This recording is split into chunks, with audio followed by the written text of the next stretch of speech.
Hello, hello. How is everyone? Welcome, Hood. Thanks for coming by. Good to see you and your wiggly little friends. So I'm pretty sure that we should be able to actually finish Fuga tonight, which should be a fun time / sad time, depending on how it all plays out, which I expect to be a bit of a downer, because that is sort of the way of this game.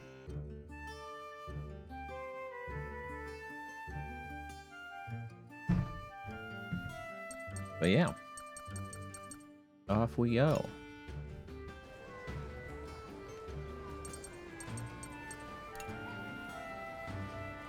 See, this is the climax of The Adventures of Sukra. What? You haven't read it yet? What a waste. I'll give it to you, so you better read it quick. Thanks, bro. These are the ruins of an ancient theater. They even sometimes put on plays. Unfortunately, we can't see them now. Take this as a consolation. The volcanic lands of Lhasa Apso are just beyond, but it's not a place for kids to play. Not to mention the Burmans set up their main garrison there. Whatever you do, don't go near it. Thanks for the meat.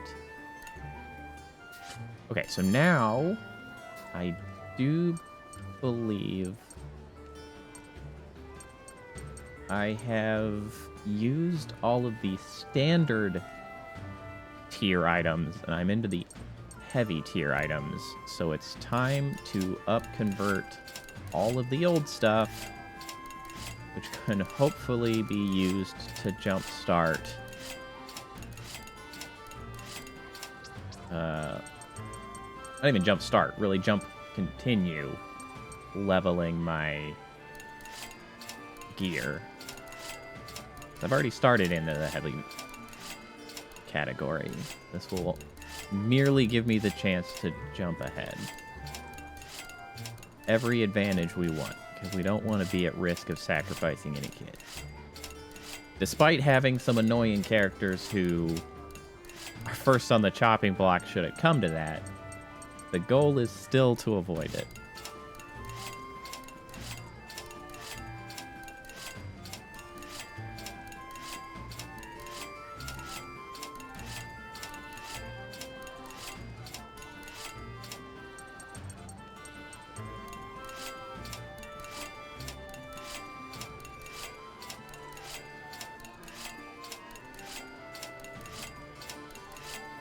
I do wish they would let me do this more than one at a time. Breach. Man, I have a lot of supplies. Surely I can get some levels out of this.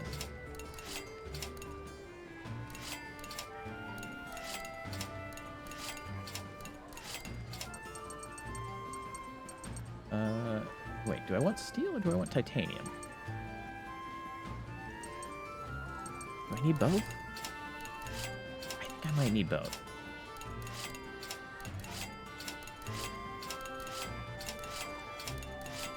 I don't know if I want to convert all of the steel. It might leave me in an awkward position. I feel like I'm still using steel. I wish that I could check that sort of thing while I was here. But I literally cannot.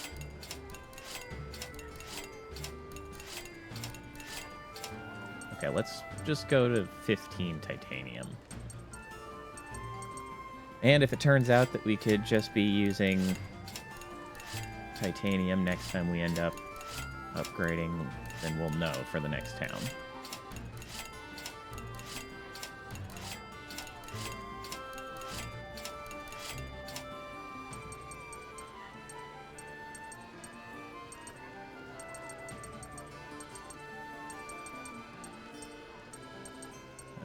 Okay, upgrade the tools.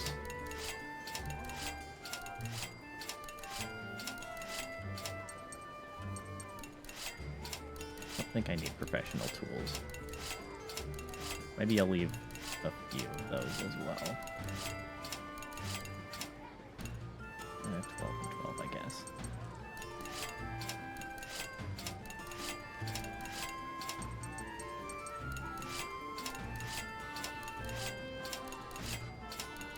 Wait, I don't have a whole lot of wood. Maybe I'll just leave those then. Okay, onward and upward. I think we have 3 chapters to get through. In 11 and 12. The Council of the False Gods. I don't know how long those chapters are, but we'll do our best. The volcanic lands of Lhasa Apso. As the land grew increasingly more rugged with volcanic rocks, the children knew they were nearing their destination. After a long and painful journey, the children finally reached the camp in Lhasa Apso. Mommy, Daddy, everybody, wait. I'm not sure what emotion is being depicted in this yelling. Wait for us. Enthusiasm, we're coming to get you. I guess. I guess they're just yelling. I miss you so much. Little ones seem to be in a good mood. Okay, thank you. I needed that clarification because I didn't know. You did such a wonderful job making it this far, my children. Soon now. Soon we will all be reunited. Okay, radio voice starting to get real dubious. I'm not liking that.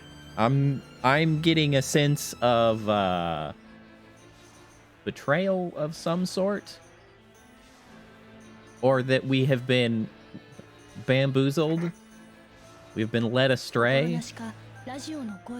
Reassured by the enthusiastic tone of the voice, the children's hearts began to race. I am concerned. I am seriously concerned about radio voice. That somewhat maniacal hee hee at the end of that certainly did not help. Harvest ingredients, upgrade armor, expand facility, eat anything, play with the clock-in. That should be fine. Let's see what statuses we're looking at. Okay, who's the furthest behind? Boron is the furthest behind, so let's use him for sort of the miscellaneous work.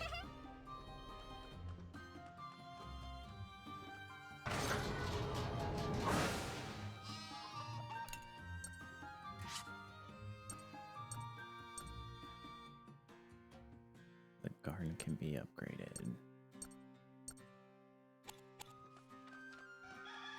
Looks like that uses complex tools. I don't want to use all the complex tools on this, if that restricts my ability to use it on other locations. Strawberries, apples, carrots. Let's do cabbage.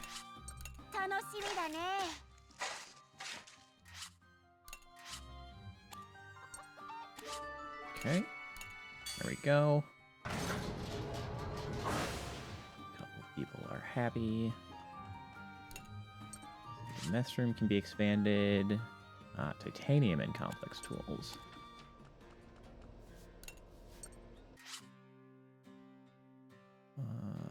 Advanced blueprints are needed to continue upgrading the workshop.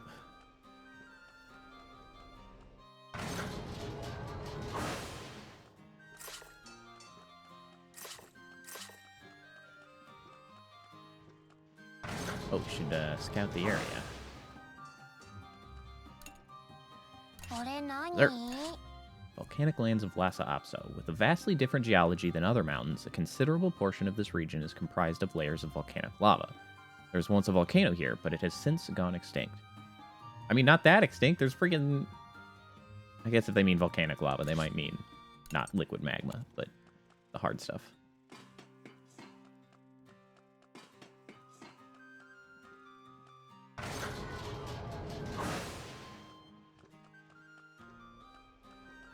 I'm sure it's not going to be totally extinct. I'm sure the volcano's going to come into play.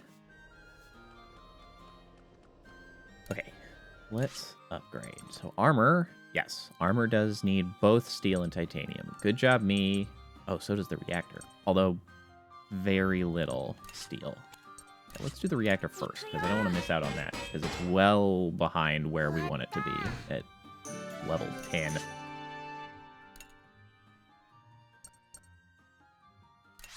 Okay, let's get it up to 11.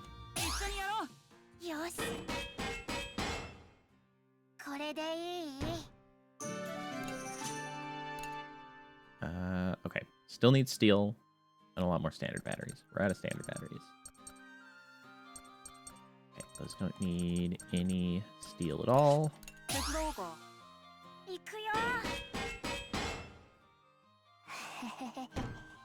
Perfect. Okay, still need steel and titanium. Hey, Kappa, how's it going?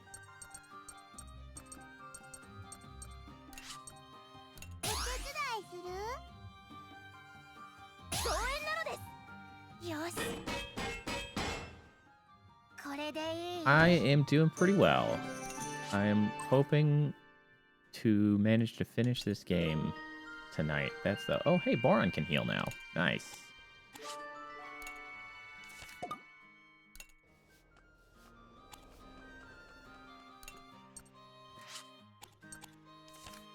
Let's see.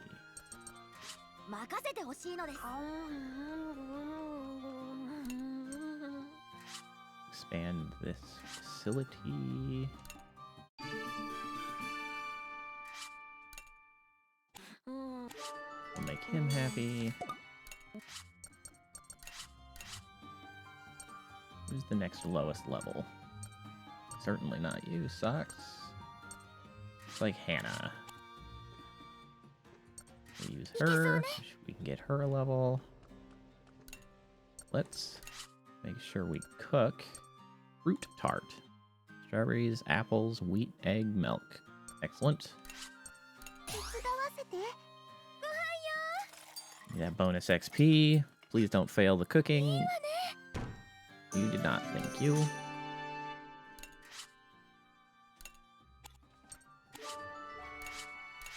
Oh, good. Wow, everybody wanted to eat. Malt wanted a baked potato. Too bad, you're not getting one.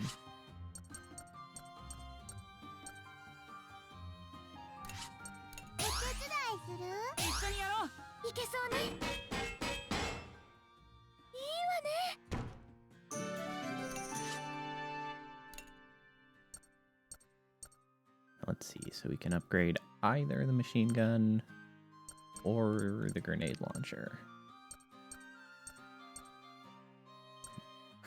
Definitely not both. Alright, I think I'm gonna go with the machine gun.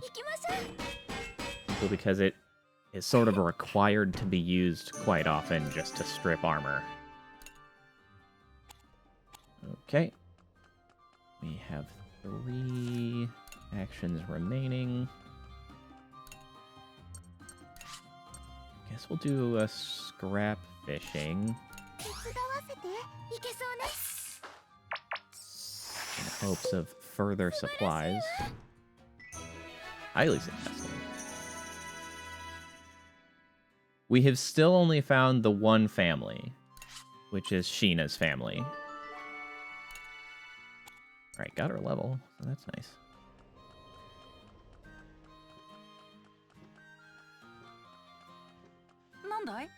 Just a little longer. We finally made it this far. We are presumably closing in. Yeah, the mom and her sister. Sheena's mom and sister, which were in the process of being turned into bio batteries, but did not get the full way.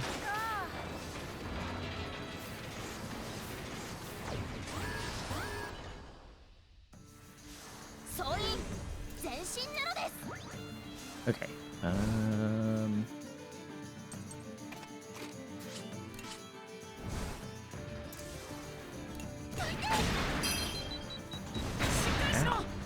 Quick.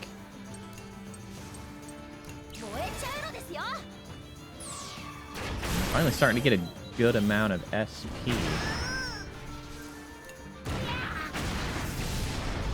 I can much more freely use these abilities.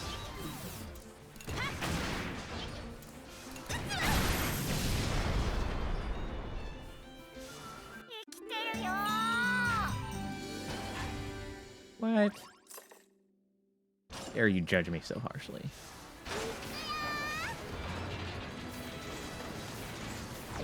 You did miss, Kappa, the beginning of this chapter, the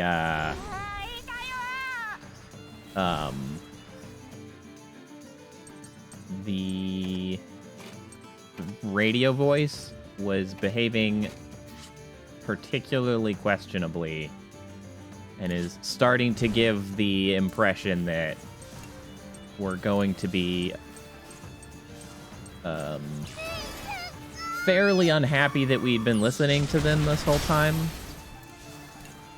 So that's not ideal.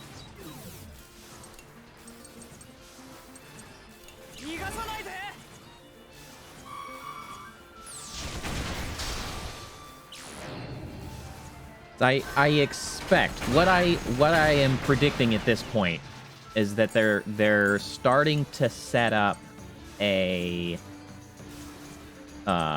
juxtaposition between I'm thinking the radio voice is evil. So what I am expecting is that the voice over the radio is going to turn out to be the voice of a second powerful magical tank vehicle, which is exactly what the Berman General, right? General Hax has been working towards, like, activating. I expect that that's a second vehicle that is in communication because it knows that to come back to life, it needs this one for some reason. And I expect that the blue girl, ghost girl that keeps appearing is likely the voice of this tank that knows that we shouldn't be doing that because it's going to be bad. That is my estimation as to what's going to take place.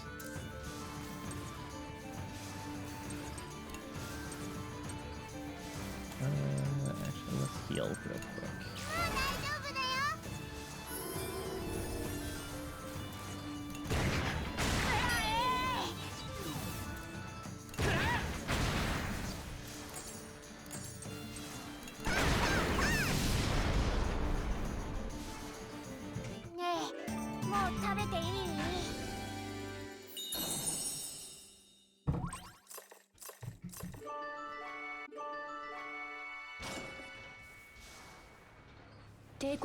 Yeah, that's what I think is going to come up.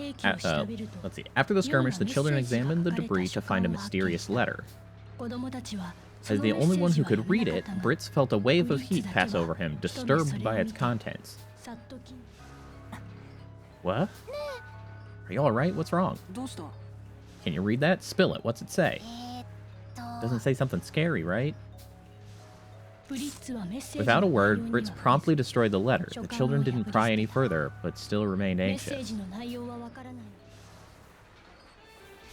I don't know, maybe it does, because really the voice at the beginning of this chapter didn't say anything terribly different than before. It was mostly just like, oh, I'm so proud of you all, you're so close.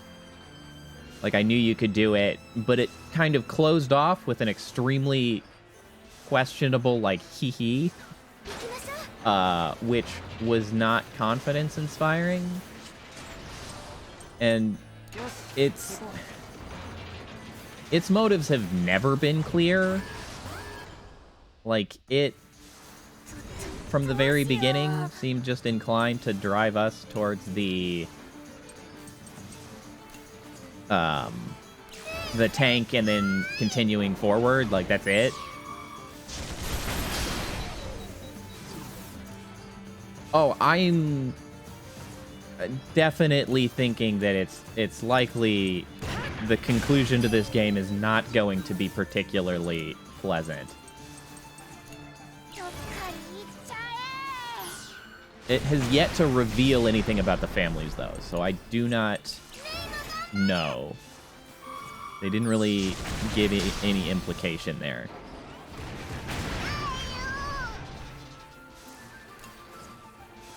Because I kind of feel like the voice doesn't, to me, seem like it's particularly interested in what's taking place. I kind of get the sense that the voice wants something and is using this as an opportunity. Like, I don't think it's allied with General Hacks either. I just think it's like taking up this chance that it saw to get what it wants.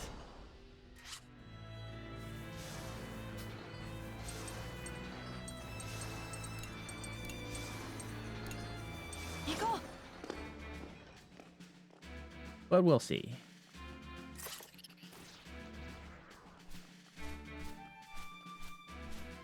Yeah.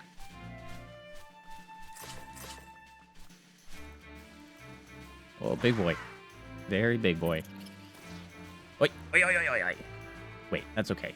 That's just a one-shot kill. We can get rid of him. I know they like to be very puzzly about the bullets you use, so I try not to use any that I don't have to. Oh, gosh dang it. I hate that they just, like, arbitrarily choose a location to stop. Like, I have to get under it. Oh, jerk. Here, hold on. Let me go up here first. Alright, this rune is proving to be much larger than some of the previous. Alright, there's plenty more bullets. Even more. Okay, we can continue with shooting of some people. All right, you jerk. Vengeance.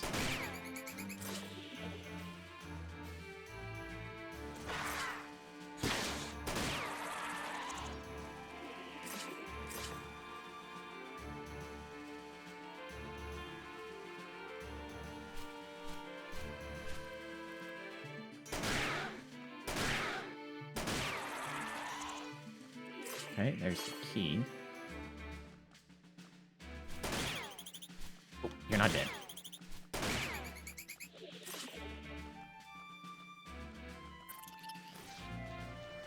I don't know how... That guy's probably going to take 3 bullets, isn't it? Ooh, I screwed it up. I don't have enough bullets to kill him now.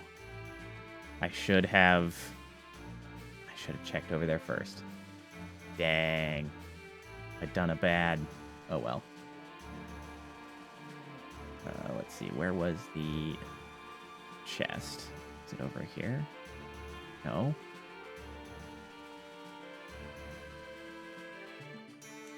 I got too excited about shooting that guy. Okay, I know I saw the chest. Where was it? Was it up the... It was up, wasn't it? It was up here. It was up here. All right, this is all we're going to be able to get now. Missed out on a little bit. Screwed myself. Yeah. I still counted it as an S, I guess, so that's good.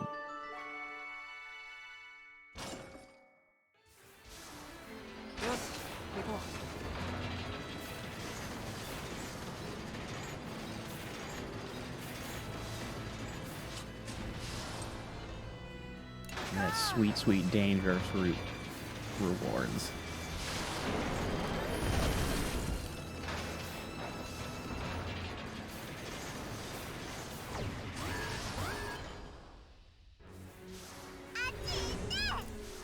Just the one? Not bad.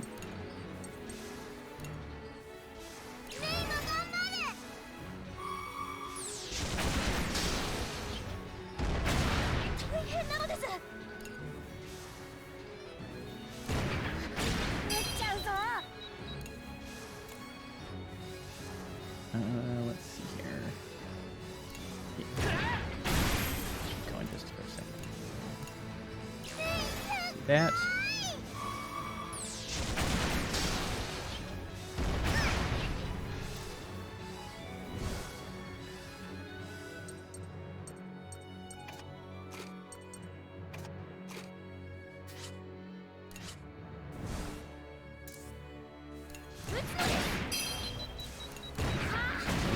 Is there more than just the one way? This is a surprisingly easy, dangerous encounter.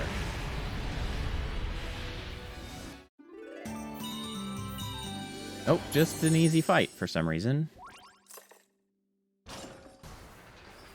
I'll take it, I guess.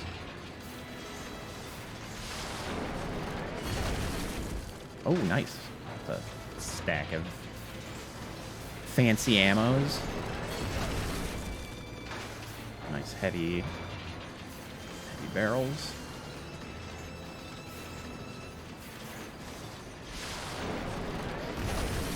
Dog's up and about. I'm sure he's gonna be like, let me outside. I feel it through in my bones. Oh, look, it's this guy. Same guy, but weaker.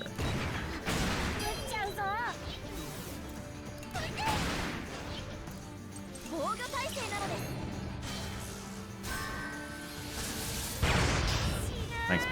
Yep. Dog's complaining. Hold on, let him out. 1 second.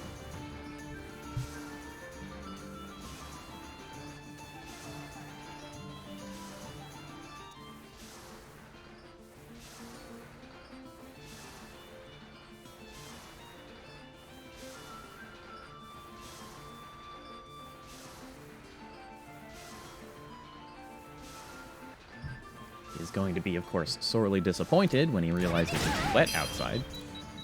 But, you know, what are you gonna do?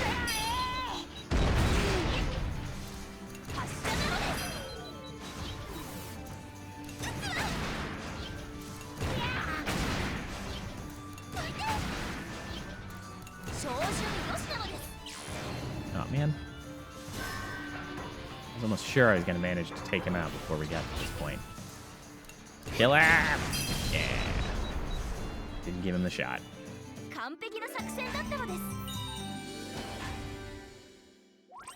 Man, they really knock you on the, what is it, the technique when all you do is shoot them in the face. Well, like, all it takes is shooting them in the face. It's fine. Battle with the Burman army consecutively intensified the further they progressed into the volcanic lands. Oh, guys, look, there's so many of them. Oh, are there? Like, they don't want us going down that way. There's that many of them. They gotta be protecting something important. We better watch it.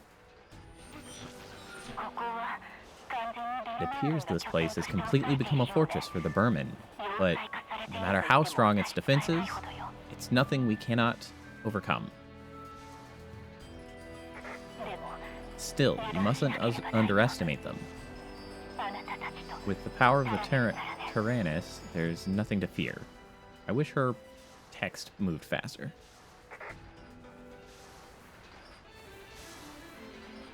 I don't know, she kind of like oscillates between just being reassuring and like also being a little bit questionable.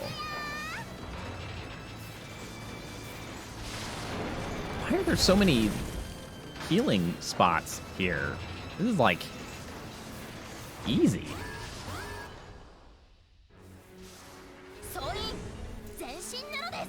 A lot of guys.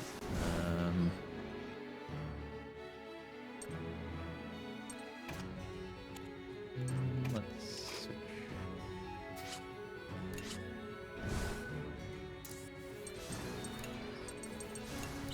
Ground. Hit everyone.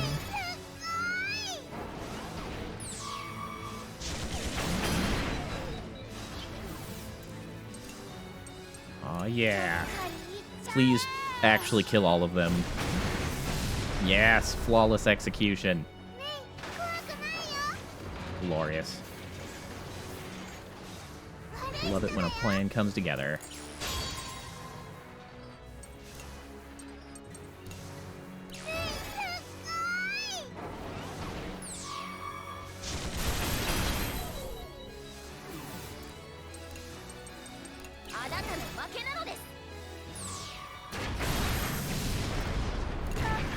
Oh shoot, there are two of them. Oh, that's fine. I thought there was only one left.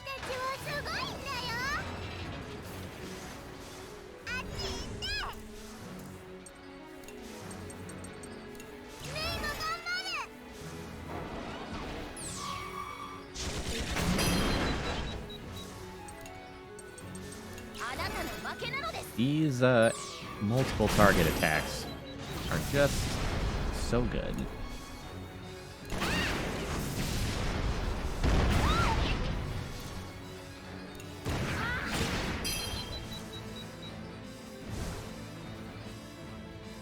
Switch you forward and continue going.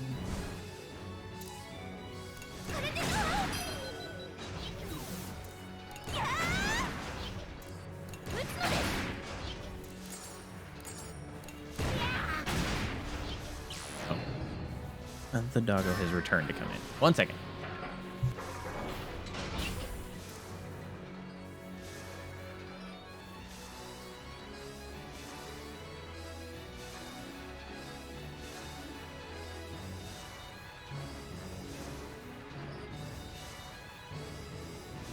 You know, I'm actually surprised at the amount of light that persists outside. It's finally becoming spring.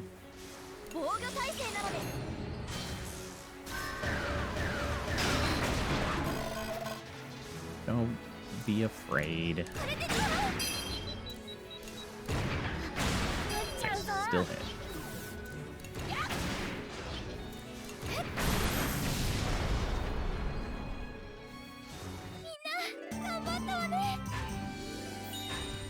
What?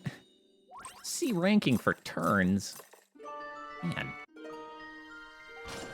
They are demanding.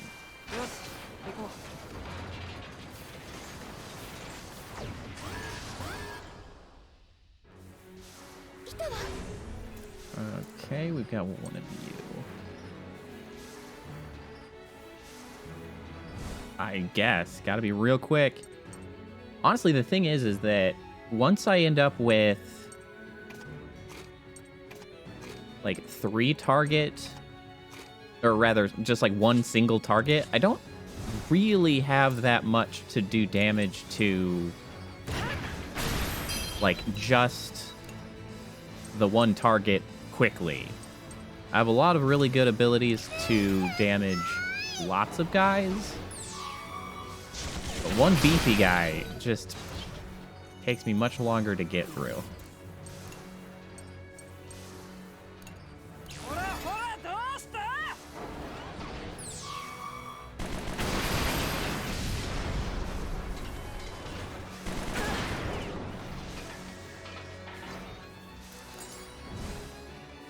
Alright, so we want our 2 big boys and Hannah. I don't actually want to shoot you again. I don't want you to get delayed when you're still being defensive. I want to delay it when it's vulnerable. There we go.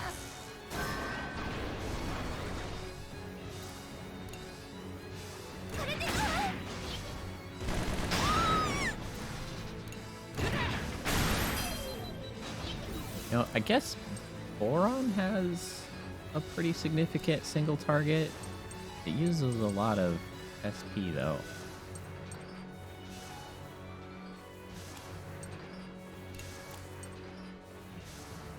Especially considering I would then have to fix fear on him because he's gonna fear himself.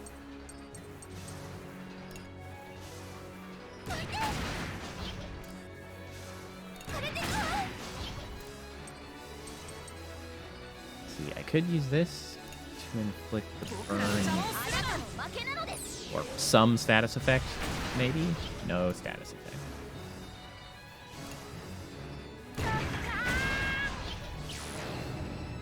One more turn to charge. Alright, just gotta defend. Oh, that was quick.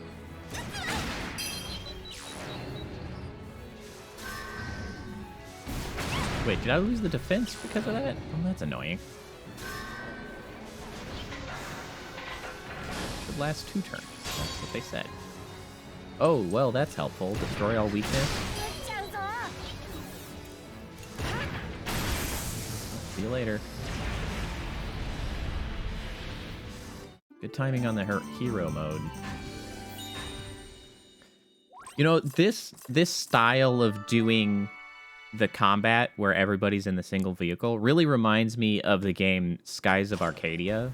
Does anybody remember that game? Anybody play that game? I know Kappa probably maybe remembers it. Oh yeah, man. Boron's hero mode is like choice. It can kind of be not that useful sometimes, but like when it's in the right circumstance, it's supreme. So Skies of Arcadia is a very cool RPG that originally actually came out on the freaking Sega Dreamcast, actually, way back in the day. It was then eventually ported over to the GameCube. I think it also may have had a PS2 release? Let me look that up.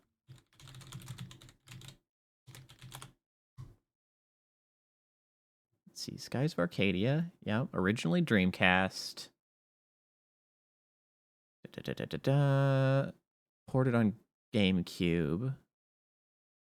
No, it was just ported to the GameCube. It never ended up on PlayStations or anything. So that game was really, really cool. Because it kind of had like two modes of combat. Like there was the normal in-person where you had like your party of 3 or 4 people who did normal turn-based RPG combat, which was cool. But then it also had a big part of you having a skyship, which was a cool like battleship looking sky cruiser whatever thing. And it was very cool. And the combat system in that was like a little bit different in that it was like a grid base where you were telling one of your 4 active people to do something on each one of the turns in that grid. And so some things took longer than others. Like if you prepped a heavy cannon, it would maybe not... No, I guess heavy cannons fired immediately. Secondary cannons you would fire, but then could also fire for subsequent turns. And then you could fire torpedoes, which would be launched in one turn and land in a later turn. So you're kind of like managing all of this timing because all enemies usually had like a phase that they were the weakest because like you position yourself behind them or something because the combat was pretty cool and cinematic. And so like the ship and your enemy ship or enemy giant monster or whatever was kind of like constantly in motion. So maybe there was like one time when you're behind them. And so you'd try to like manage to focus all of the firepower to that. So it's like you'd fire torpedoes ahead of time, then you'd get the secondary guns going, and then finally you'd finish out with the big cannon to like try to work it all into the right timing. The cinematic of the combat was really, really cool feeling. It just felt awesome to be like, you just, you know, flying around, firing the main guns at stuff. You collected crew throughout the game, which would give you like passive benefits and stuff. For the ship, it would give you active things to do. It was really cool. Honestly, I might have to try to stream Skies of Arcadia because it is an RPG that I remember extremely fondly. Like it was one of a couple like really standout RPGs that were honestly ahead of their time on the Dreamcast. Sadly, the Dreamcast just didn't catch the attention it needed. But like they were amazing and just groundbreaking. And they just didn't get the attention they deserved. Skies of Arcadia does have a bit of a cult following, but it is an pretty old game. I mean, Dreamcast.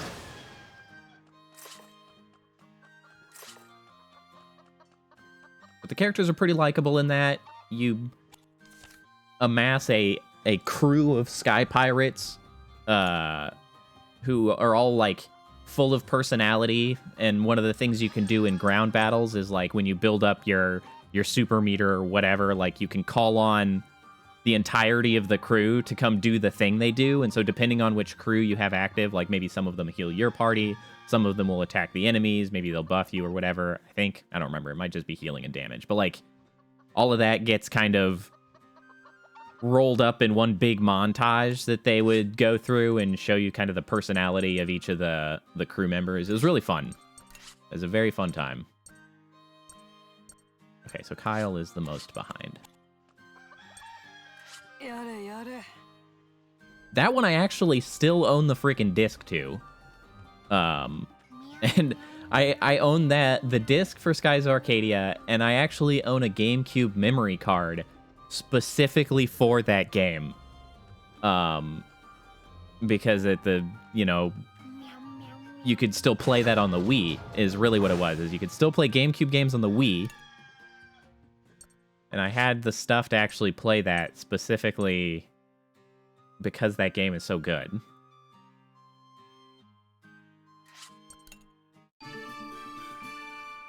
So I'll have to add that to the list of games to play down the line.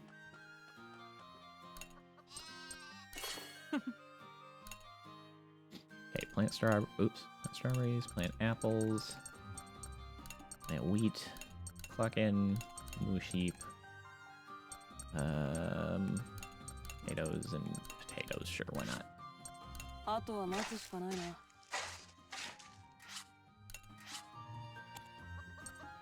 Now, honestly, at this point, the only thing that's kind of holding that game back is that the graphics are outdated. I mean, they're very, very old. They're perfectly serviceable. They're a step up from Final Fantasy VII's graphics, which, you know, are rough. They're not great. Very, very polygonal. everybody in their Popeye arms. It's a step up from that, but it's by no means modern. But I think the game still holds up, especially the airship battles. You also get to have a pirate base that you can customize, which is cool. That's a very cool aspect as well. You can even you can customize its styling a little bit. You can build it up over time. It's nice to have like a home in an RPG. I mean, yeah, also Sky Pirates are just freaking rad. Like, it's hard to go wrong with Sky Pirates.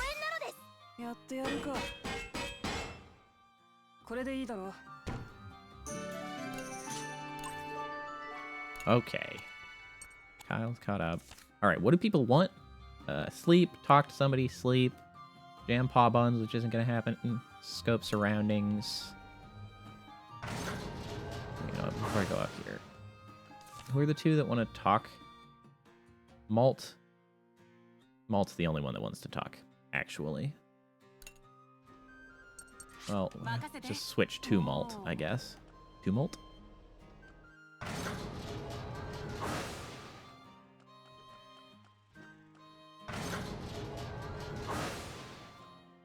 Exactly. Tumult. Legend of the Heart of the Lost God. According to legend, long ago before Gasco was first established, it is said that the rampaging god was subdued. However, the volcano was sealed along with the god's still beating heart. Wow, what could that possibly be foreshadowing? What could it mean?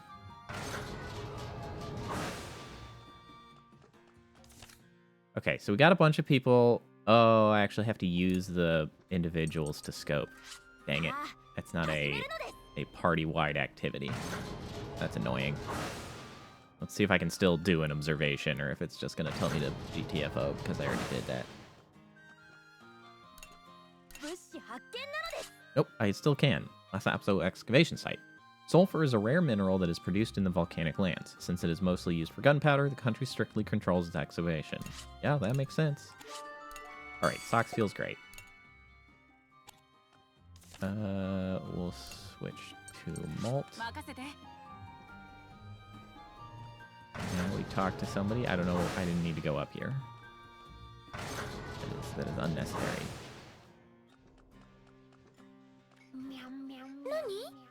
But he's still lively. I'm sure it's thanks to having a little hope. Probably. I'm sure that those hopes will be dashed expertly soon enough.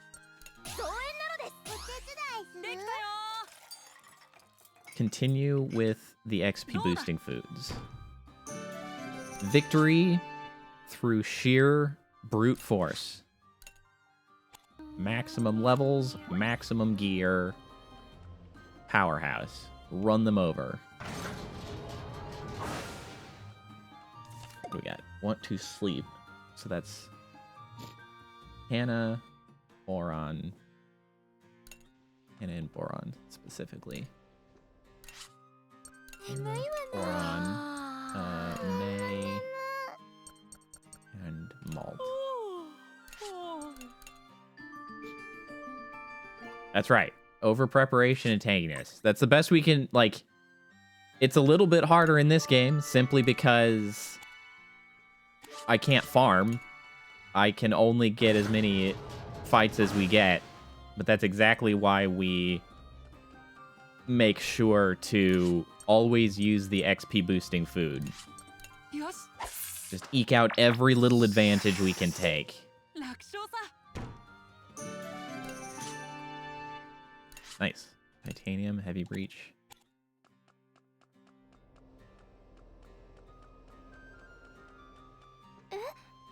Even though we've almost reached our destination, I can't shake this sense of unease. Sheena, you are right on the money.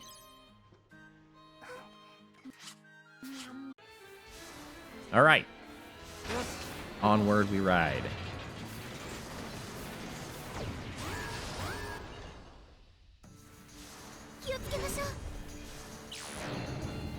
Hey, wow, you're quick.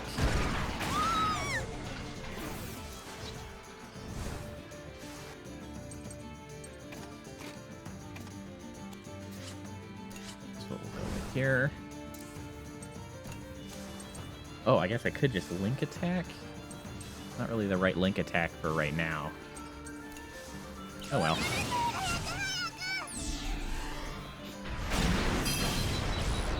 Smoked the guy in the back. Rude.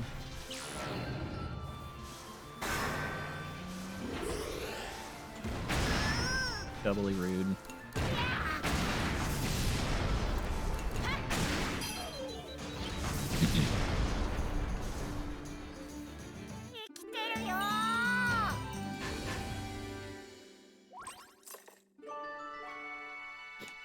Still dropping... Oh, I guess they still drop, like, barrels and metal plates, which are technically sort of old equipment, probably because they're the weaker tanks that we fight that drop them. They're probably based on the loot table. Of course.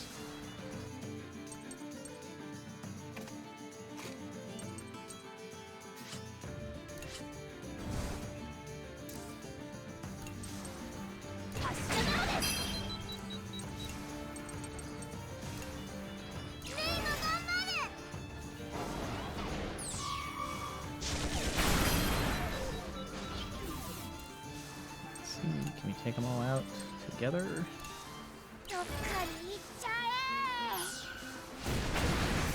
Yes, we can.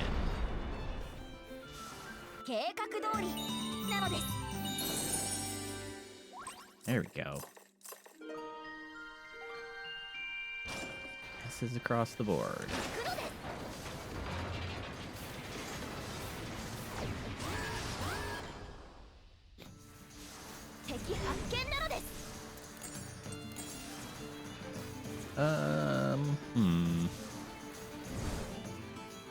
Let's see, let's switch you and you.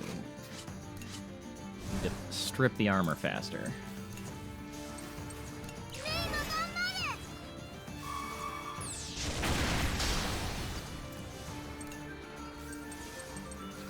That triple strike might be a good single target damage ability. Oh, wait, you've got piercing 2. I wonder if Hill will get piercing strike 3. I'd love to be able to strip more armor.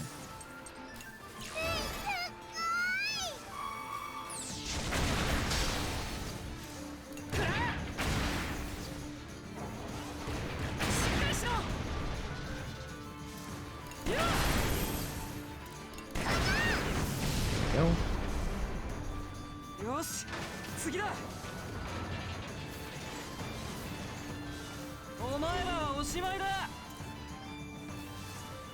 Jeez.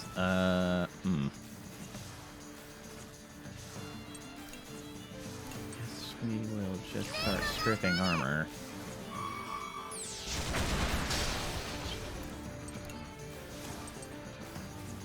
I could link attack. I'm gonna have to get more of the armor strip before I do that, or else it's just a waste.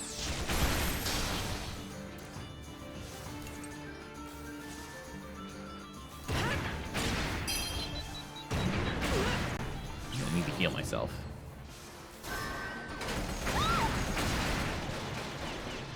Couple misses, that's good.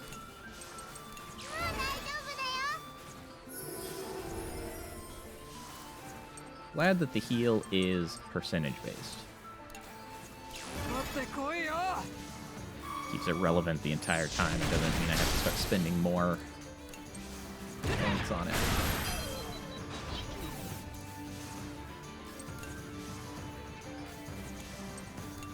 You know what? It's better off if I just kill that guy.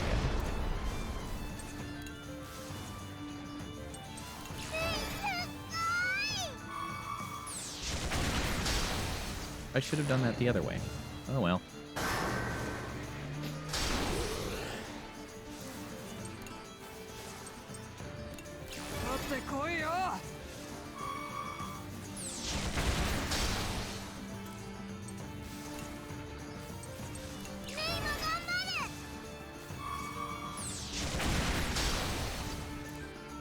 Why don't we defend? That's a good choice.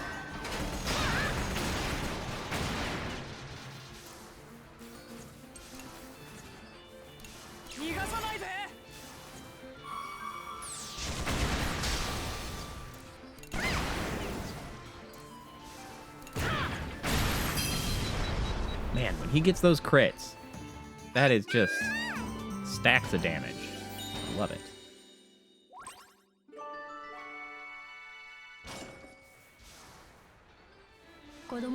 The Tyrannus encroached further into the volcanic lands. The further they advanced, the more scathing the attacks by the Burman army seemed to become.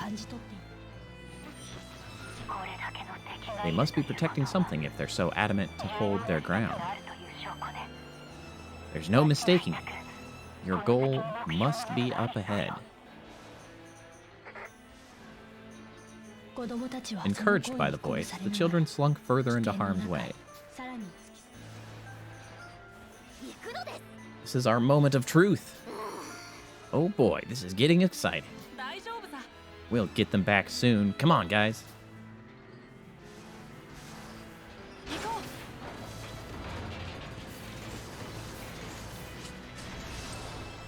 That sweet, sweet, dangerous loot.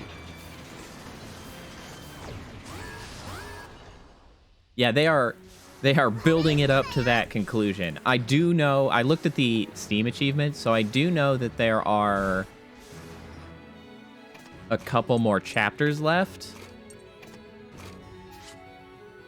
But not very many. I expect this chapter is going to conclude the big reveal. I expect this is going to the reveal. General Hax is going to get his super weapon. We're going to learn the truth of the voice, and then we are going to have 2 chapters of cleaning up the mess we've made. This is my prediction.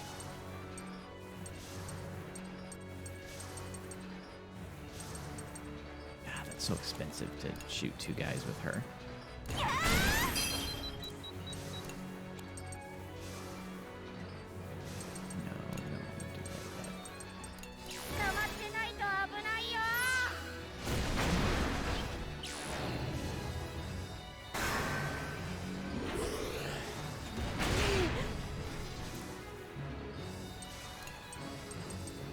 You know, I'm beginning to appreciate this minefield ability more and more, simply because it's a low-cost way to shoot multiple ground targets. Which is quite nice, because many of the other ones are quite expensive.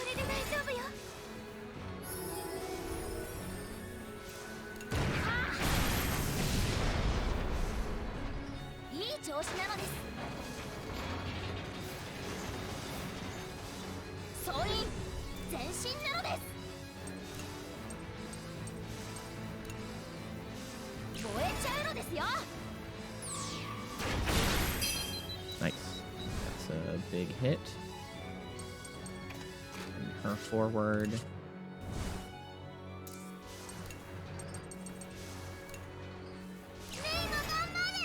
Either kill or slow down those 2 up front.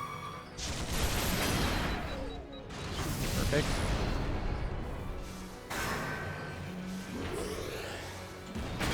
Ouch. Him out before he gets to act again. Here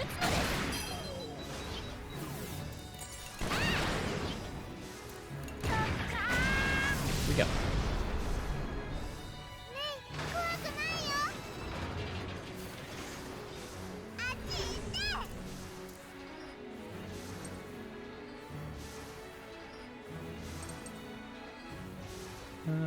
Yeah, let's do that. We'll get me the health recovery as well. Very nice. We do the mine. Well, let's do the link attack on you as well. Finish those off.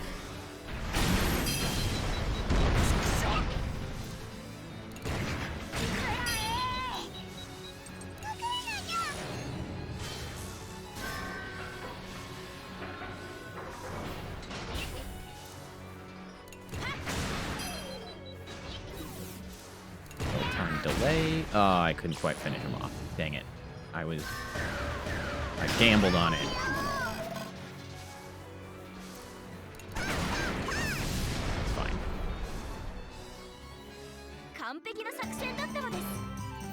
Yes.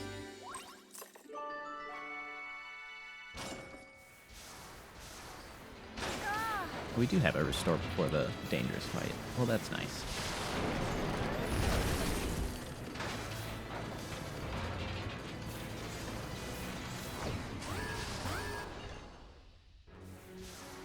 Ooh, we don't like that. Hate these guys.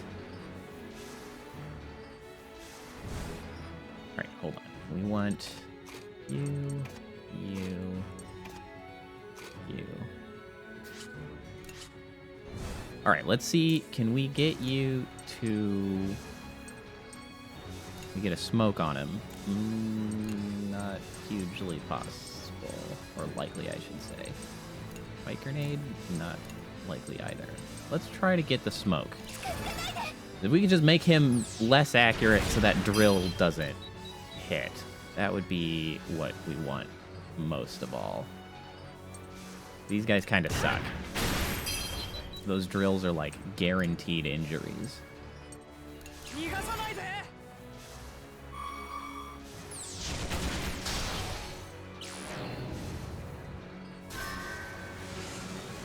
There's like no way around it. Smoke. Smoke him. Please. I know it's unlikely. Can we get him with a triple strike? How much damage is that going to do? That's pretty good damage.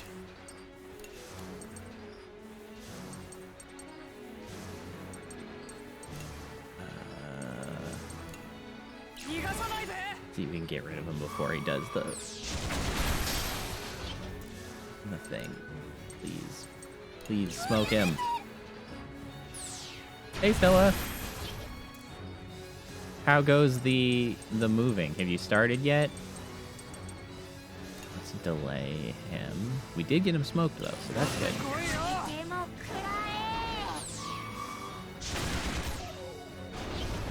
It is a fun game. I actually like it quite a bit. I don't think there's any way we're gonna actually get him killed before then. Come on, miss. Miss! Ow.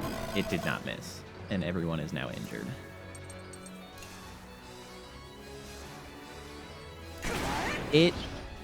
So it's interesting. It does look like a cute game, and it is a cute game, but also its themes are not cute. Like it hides its quite serious themes and tone with the cute characters, which I find to be quite unique and interesting. Like I'm a fan of that. It is by no means run of the mill. They really set out to do something unique, and they kind of accomplished it in every possible way, which is great. Good on them. I love it. Because the combat is interesting and I like it. The storytelling is almost storybook-esque. The art is very nice. But the themes are grim. And especially in the beginning, before a lot of the fantasy elements started to sort of come into frame, was very, very timely, what with the Ukraine circumstances.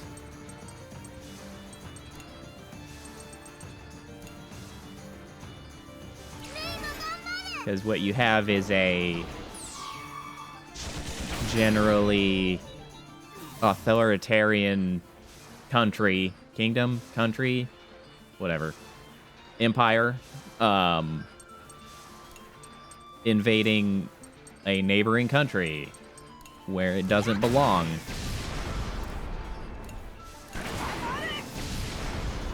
And then, you know, a bunch of kids from one of the villages that were invaded get sort of guided to this tank in a cave, and off they ride.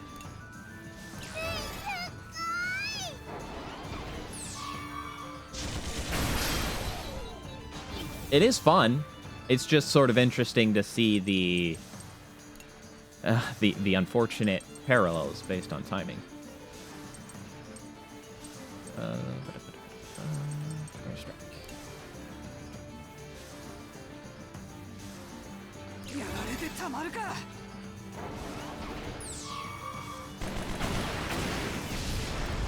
There's a lot of annoying misses.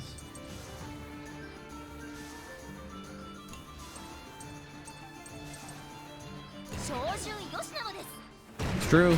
Humanity rating is still quite healthy, all things considered. Don't heal yourself, you little jerk.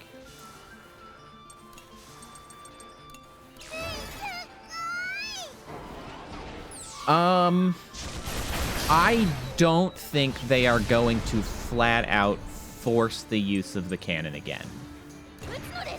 Don't miss, you bastard. Honestly, the humanity hasn't been touched in a while. I don't expect them to force it. I expect it to be relatively likely that it would be... They're going to try to put me into a position where the choice has to be made. I expect that the final boss will also have some form of soul cannon, which will then mean that it's going to be a very tough fight that might leave me in a bad spot. More so than them just, like, forcing it.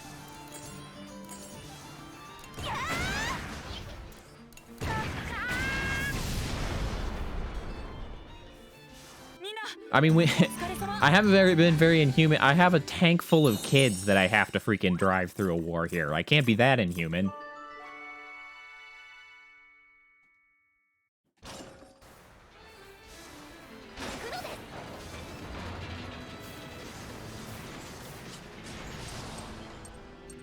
I am babysitting right now.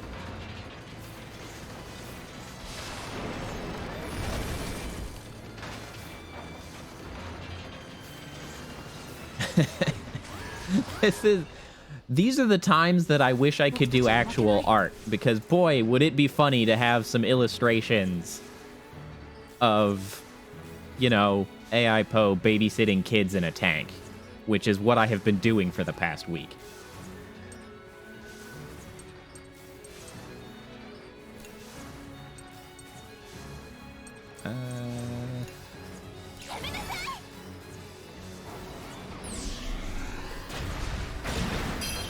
Nice. Smoked them all.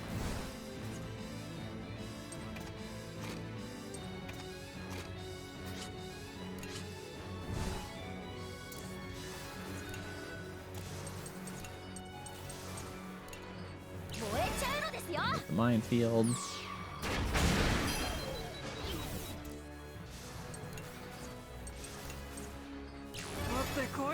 Yeah, except I would probably be a lot less adamant about the whole stop. I just be in the back being like, no, stop, don't kill them, whatever. No, don't. Oh no.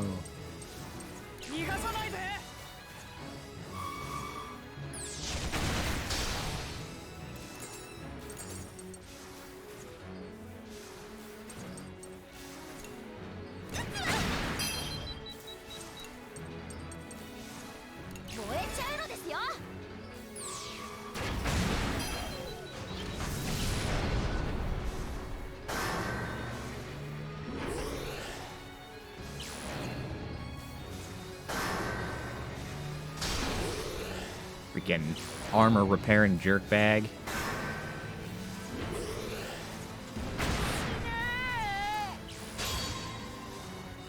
I do not need you to double the effect of recovery skills right now. That is not the thing I need.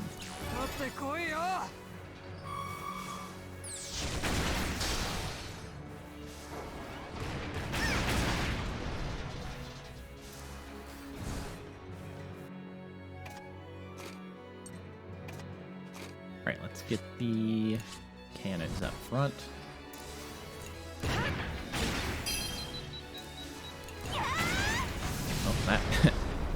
only need one cannon.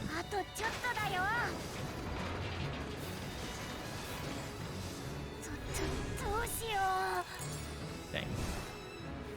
Alright, hold on. Switch you forward. You forward.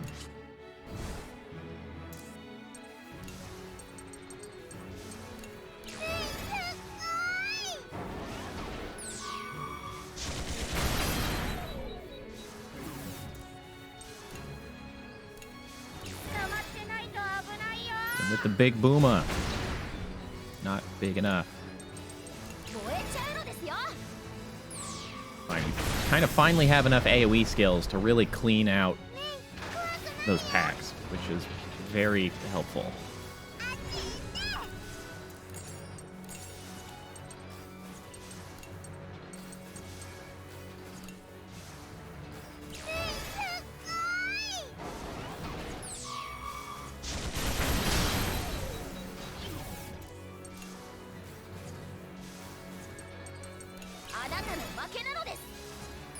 You know, the problem with Sox's hero mode is that I almost always have him up front in order to be hitting everybody with minefield, so I never use his regular attacks to stack statuses on. I mean, I guess it's a bit unfortunate, but...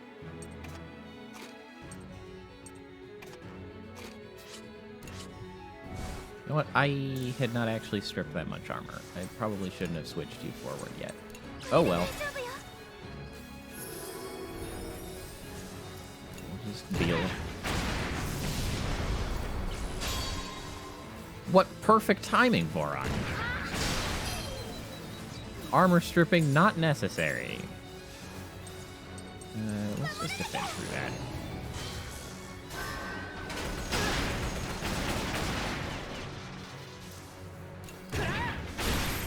Honestly, on the front of, you know, fan art, that's really, like, the only thing that's, like, really appealing about having a larger audience.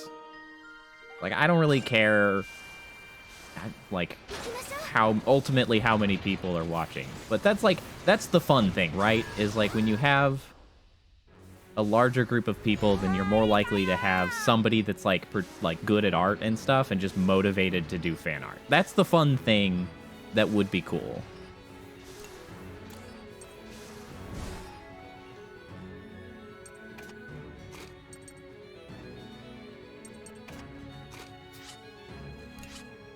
But, you know, it is what it is.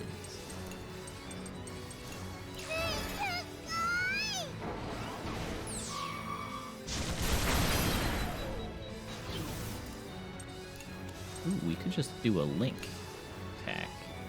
Just really sweep the floor. Or hero mode. I never used the effect a single time.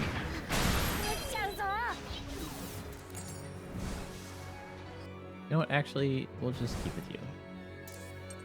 You do get that helpful hit point drain each shot. Are you gonna kill? I don't think you're gonna kill him. We'll just defend. We'll just play it safe. I should have shot him. Gosh dang it. Son, I am disappointed. What is gonna be the next long game I'm gonna play?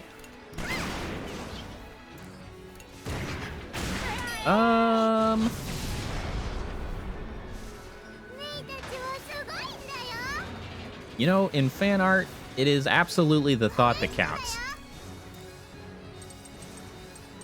So, hold on. Let me pull up my notepad. I had some things on the docket. I think the Outer Wilds is something that we're gonna do soon. For sure. I've got that actually downloaded already. And it was something that I had kind of put on the list that I was going to do. So Outer Wilds is going to come up. I don't know if that'll be the next thing I'll do or not.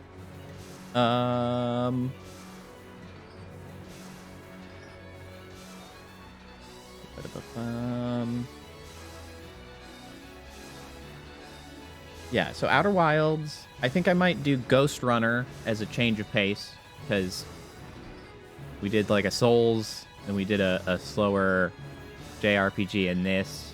Might do Ghost Runner for a little bit, but really both of those are probably only a few streams long. They're not like a huge game. I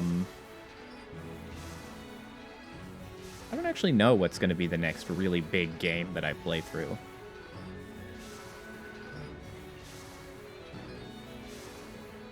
I don't know. I'll have to figure that out. Let's see here.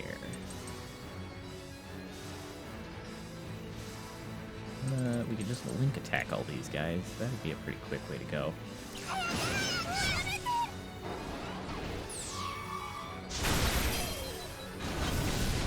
Yeah, that was a pretty quick way to get rid of them.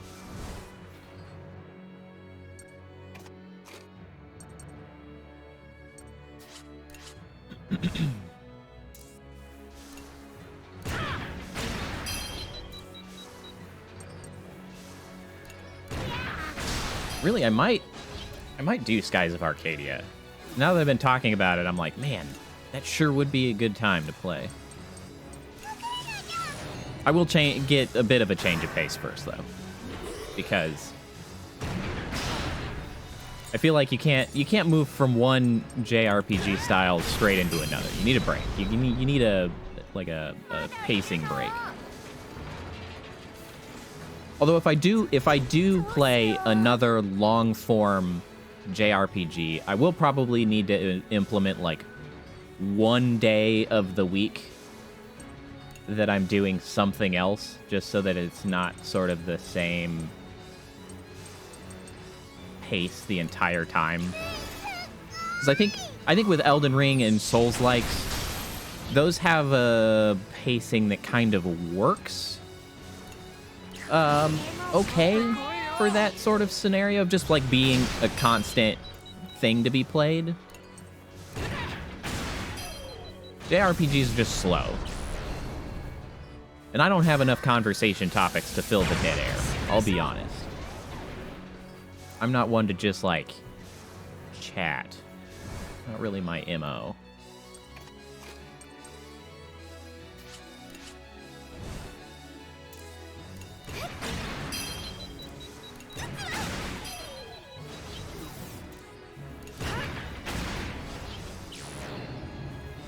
Well, here's the thing. I do rant a lot, but I need a trigger to go off on a rant.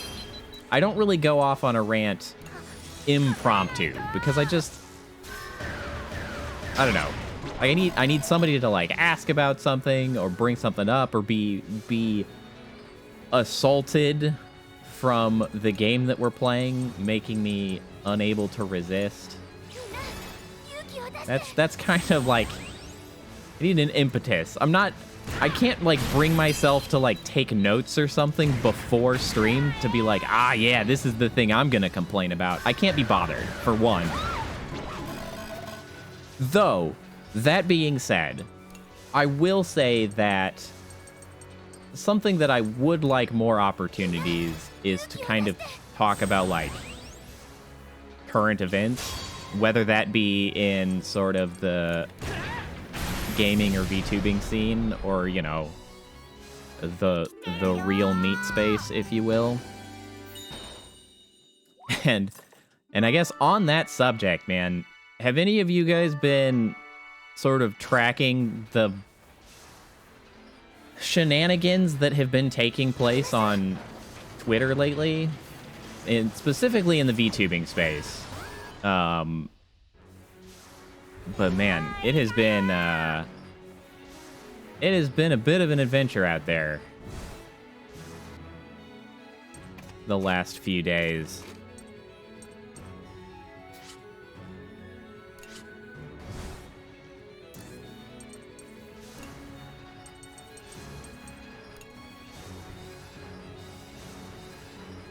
Well, for one, the one that doesn't take nearly as much, like, nuance is that freaking Yahoo just idiotic streamers on Twitch, for one, have been like misusing the VTuber tag, which is stupid, and I don't understand why, and it's just stupid that they are. Of course, it's causing a bit of an uproar because it's like, stop using our tag. That's not what they're for. Get the hell out of here. Because if you are unaware, for probably like a year and a half to 2 years into VTubing being a thing, there was not a VTuber tag. There weren't a lot of tags, honestly. For a long time, people had been asking Twitch to add quite a few tags. Some of them around, like, triggers. Some of them around, like, mental health stuff. Just, like, lots of stuff like that to try to better be able to sort of mark your streams with tags, right? And it took them just unreasonably long time to actually implement these tags, which is infuriating. But they eventually did. Because there was a meta for a very long time that just involved putting VTuber in brackets at the beginning of every one of your stream titles to try to, you know, jury rig a VTuber tag, because that was the best we could do. And so we fought for it, and we eventually got it, and then VTubers got popular, essentially. Like, no really other way to put it. Like, VTubers are popular, and so now everybody's like, it's a particular subset of douchebags on Twitch that are, like, already huge and essentially do whatever it takes, follow whatever trend to get the views. And it's gross and it's annoying, and they just do whatever.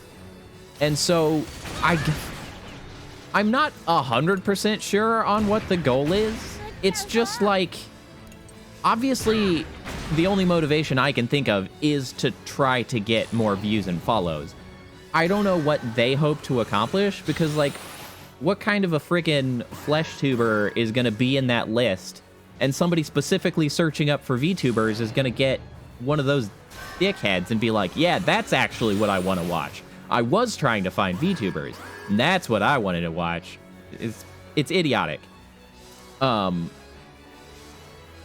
It is against TOS. It is technically against terms of service, so they should. But it's like, Twitch, you know, just doesn't handle things that well. The thing is, though, like, it's just annoying. So there's, like, petitions going on to try to get... There's, like, issue reports on Twitch to try to get them to stop being freaking jerkbags about it and stuff like that. It's just... It's a pretty black and white issue of just, like... Could you stop? Like, what are you even doing? Just butt out and stop being freaking jackwagons. That one's pretty black and white. There are plenty of people who are not wrongly using tags. Like, it's not everybody. It's just, like, a particularly gross set of people. But yeah, like, that's one thing that's currently ongoing, and it's annoying. So that's what's what. Yeah, if you check the tag. Oh, and I did want to mention, like, ultimately why it matters, right? Because, like I said, you'd probably look at it and think, like, yeah, but if people are searching VTubers, they're not actually going to watch a non-VTuber, so why does it matter? Which I saw somebody really bringing it up, which was a valuable thing to mention, in my opinion, is the idea that it's not just about when you're searching for it, because now obviously Twitch has an algorithm that tries to suggest things that you would likely want to watch. And if you are someone who watches VTubers almost exclusively, now people with the dumb tags are now filling up your recommended slots, which is very clearly impacting people's ability to get, like, found. Because, oh, well, if you like VTubers, you'll probably like XQC. He's got a VTuber tag right now and is one of the largest streamers on Twitch. And I don't like him. He's kind of a tool. But, like, that's the issue, right? Like, that's the big one, is that they're also going to be suggested to people. That's the big problem. We don't like that.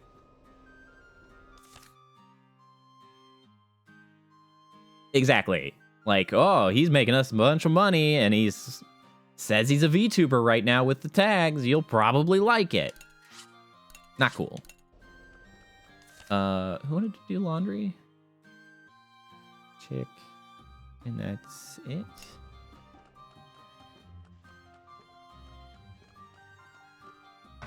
Yeah, that one, so that one's kind of currently going on and is a bit annoying.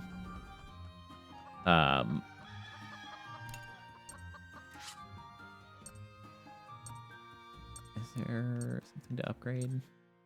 Pen. And I mean, and that's fine. Like, the thing is that a lot of people I don't think are trying to, like, gatekeep necessarily. It's just like, just don't freaking misuse. It's not cool. Don't be a jerk. It's in my channel rules. Just don't be a dick. That's it. Don't be a dick. You want to be a VTuber? Cool. You want to stream? Cool. Just label your stuff accurately. And specifically stream to stream, because I also don't care if people want to sometimes use a model and sometimes they want to do an IRL stream. That's totally cool if people want to do both. Like, that's awesome. It's just you do need to keep track of what because you're supposed to change your tags every stream so that it's accurate. And that's like a little bit harder to do. I'm too lazy to change them every time. I just have them labeled with things that are always accurate to me. I don't want backseating. I don't want spoilers. I don't mind if people ask me anything. And I'm a VTuber. Those are the tags. And that's also like the limit of tags that you can have. You have like 4 or 5 tags that you set yourself. The rest are automatically set by like what game you are and what your language is. Like you get to custom set a few tags, and that's what I got. Yeah, the English is automatic, interestingly enough. You can't lie about your language. I don't know how you would get your language changed. I don't know if it's like in your preferences or if it's based on the country you say you reside in. Holy crap. Lots of people wanted to arrest and stuff. Oh, you want to have a guys talk? I can do that.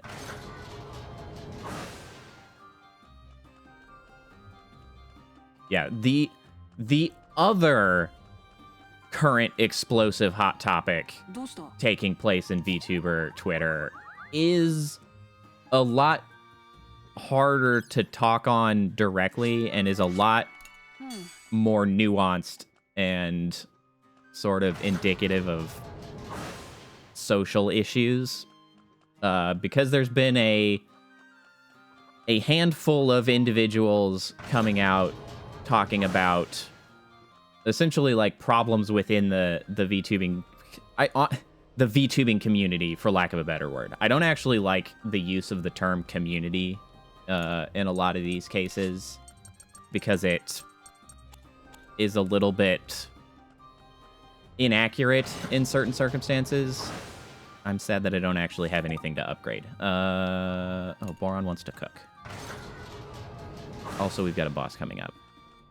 But they had come forward with folks who, had some harassment issues, some abuse issues, and all of that amongst the male VTuber population, which is in fact quite problematic. Which, of course, there was a backlash from people chiming in with the "it's not all men" sort of issue, which is also problematic. Yeah, that whole thing, like, it... Honestly, my... Oh, I actually don't want a fruit tart right now. My biggest problem with a lot of that stuff is the issues that occur with the discourse itself. Because I always see those largely from the outside, right? Because I didn't hurt anybody, because don't do that. I am not one being hurt, because I'm not really in a position to be hurt by harassers and things at the moment. And so, like, I'm kind of from the outside. I try not to chime in on those things generally, because I don't really have anything to say. Right, well, so that's a constant refrain, right? Is like, when lewd tubers, as the term generally goes, like, lewd tubers do not mean that you get to directly try to interact in a sexual manner. Like, that's not what that means, and it's problematic. That one is just like an ongoing thing that freaking, I don't know, people cannot figure out and is perpetually a problem.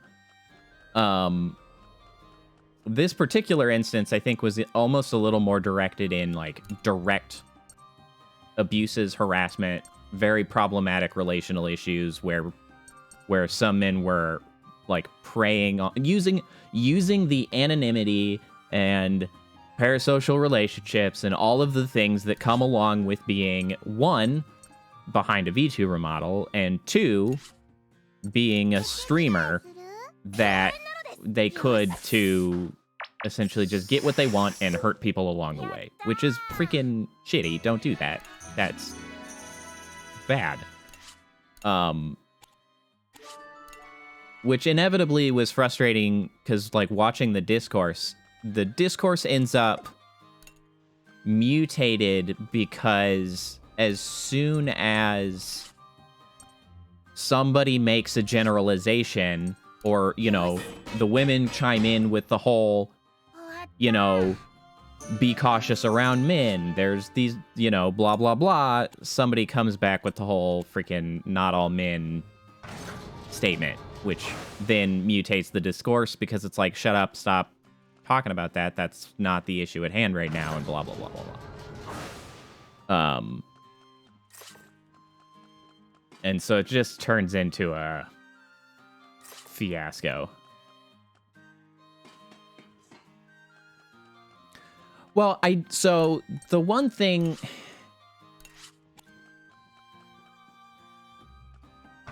that I don't really know how to connect it necessarily to that going out of the way to be a jerk. Right. There's the idea that yes, all men are a possible risk. So my frustration, my frustration with that discourse, right, is that it devolves into this very stupid semantic thing, which is exactly the same semantic problem that comes up with, like, the BLM protests, where somebody's like, Black Lives Matter, and some dingbat comes up and is like, no, all lives matter. And it's like, you're fundamentally missing the point right now. Like, that's not the issue at hand. There is a particular problem that's being addressed. And, like, people, for some reason, blindly misunderstand, either as a defensive tactic or disingenuously, generalizations. And I was thinking about, like, what advice can actually be given. Because here's the thing. there are definitely some people who see the generalization like all men could be bad, right? And are actually having a negative emotional response to it. In the grand scheme of things, that negative emotional response is insufficient, I believe, insufficient reason to chime into the discussion because there are more serious issues at hand. Like, the fact that you feel as though you are being, called potentially problematic, like, that can feel bad, I guess, but also it's not enough to jump in right now to be like, okay, yeah, I know you were, you were subjected to freaking SA, but, it's not all guy. It's like, it's not the time for that. You need to step back a second.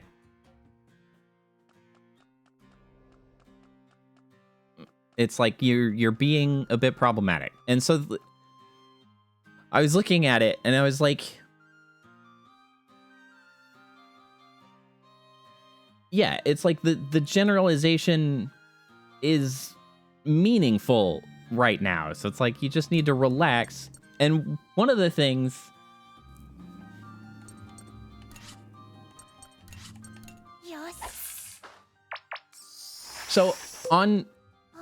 I'm pretty confident I know where you're going, Kappa. And so I saw from TikTok, actually,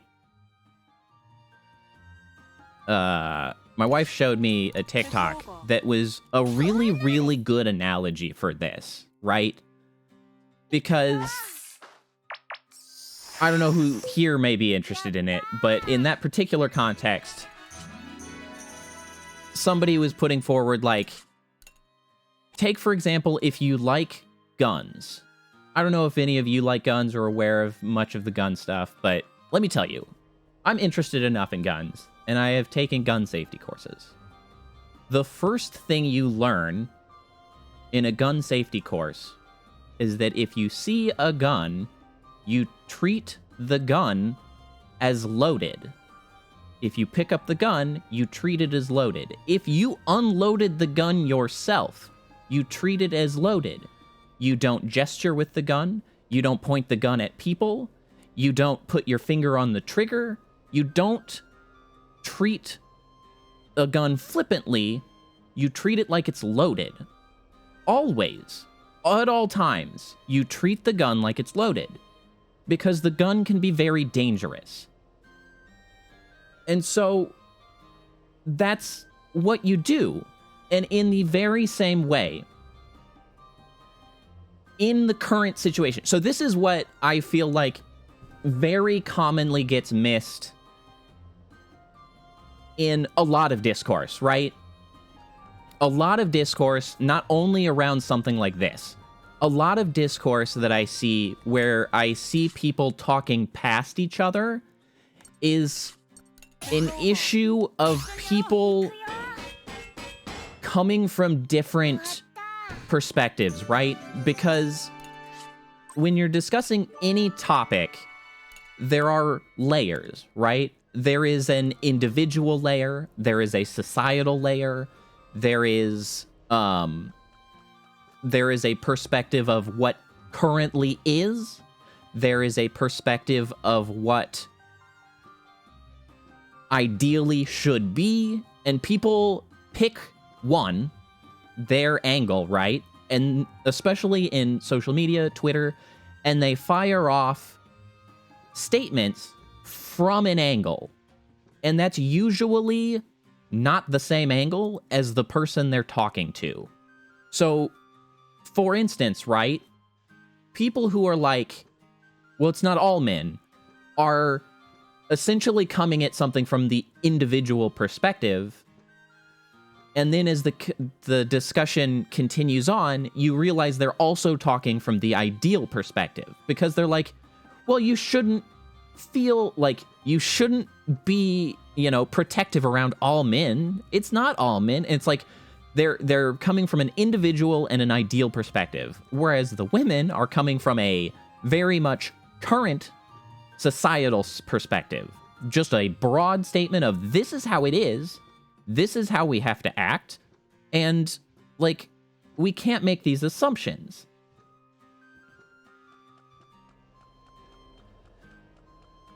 Right. And it's frustrating because I see that in a lot of different things. And the thing is that I don't always think that it is intentionally, it's like, it's not nefarious. The intent is not to be bad or like silencing or whatever, but that's the outcome. So it's like, and at that point, of course, the intent is largely irrelevant because consequentially, that's what happens. So it's like, you need to stop. But, you know, there it is.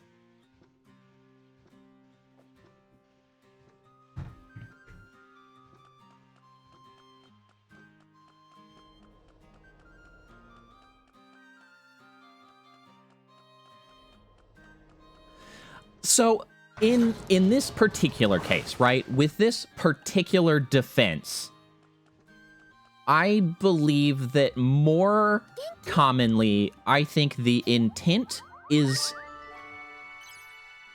simply, I guess you could argue that it's attempting to silence. I suppose that is sort of what it is, but it's really an intent out of feeling hurt, and having an emotional response.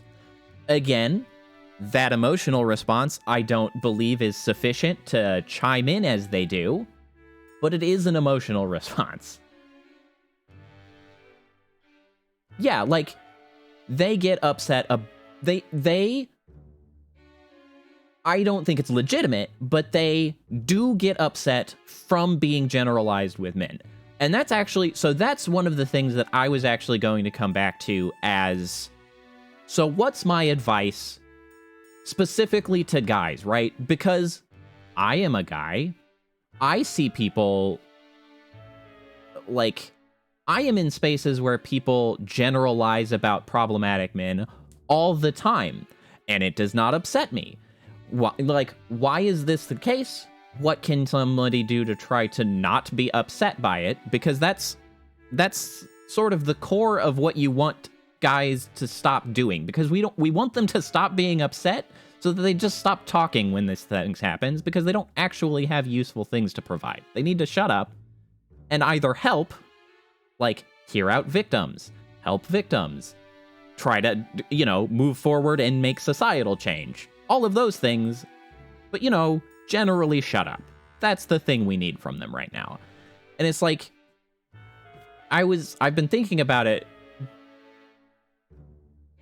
but like, so that is true, right? Tell other people, but like, individually, what is the thing that we need to do? And it's almost a shame that I see that everybody in the chat, Scobalts, Kappa, I think you're the two here, everybody agrees with me, so my advice is irrelevant, but I'm gonna give it anyway.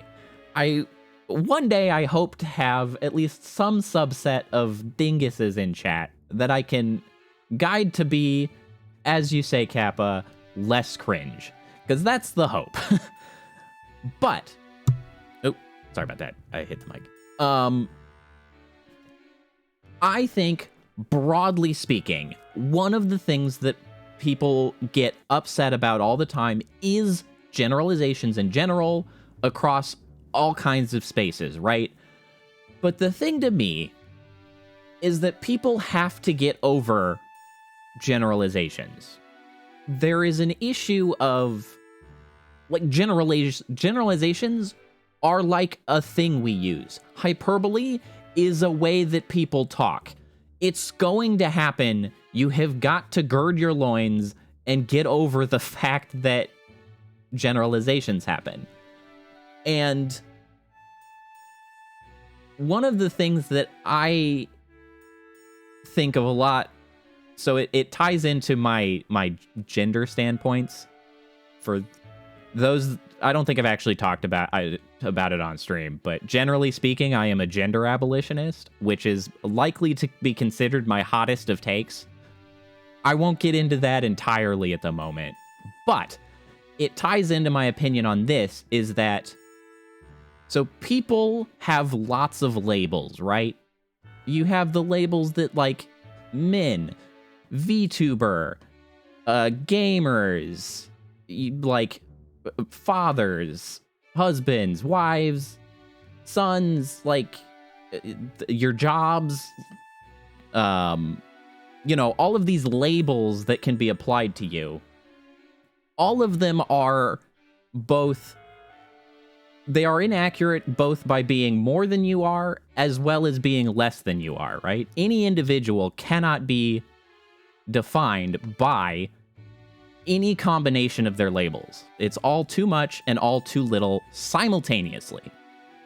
And so I really think people need to be less attached to their labels, which is why I have an issue with the VTubing community being considered a community at all, because it is a collection of lots of people with way more going on to them than to be categorized conveniently as a community.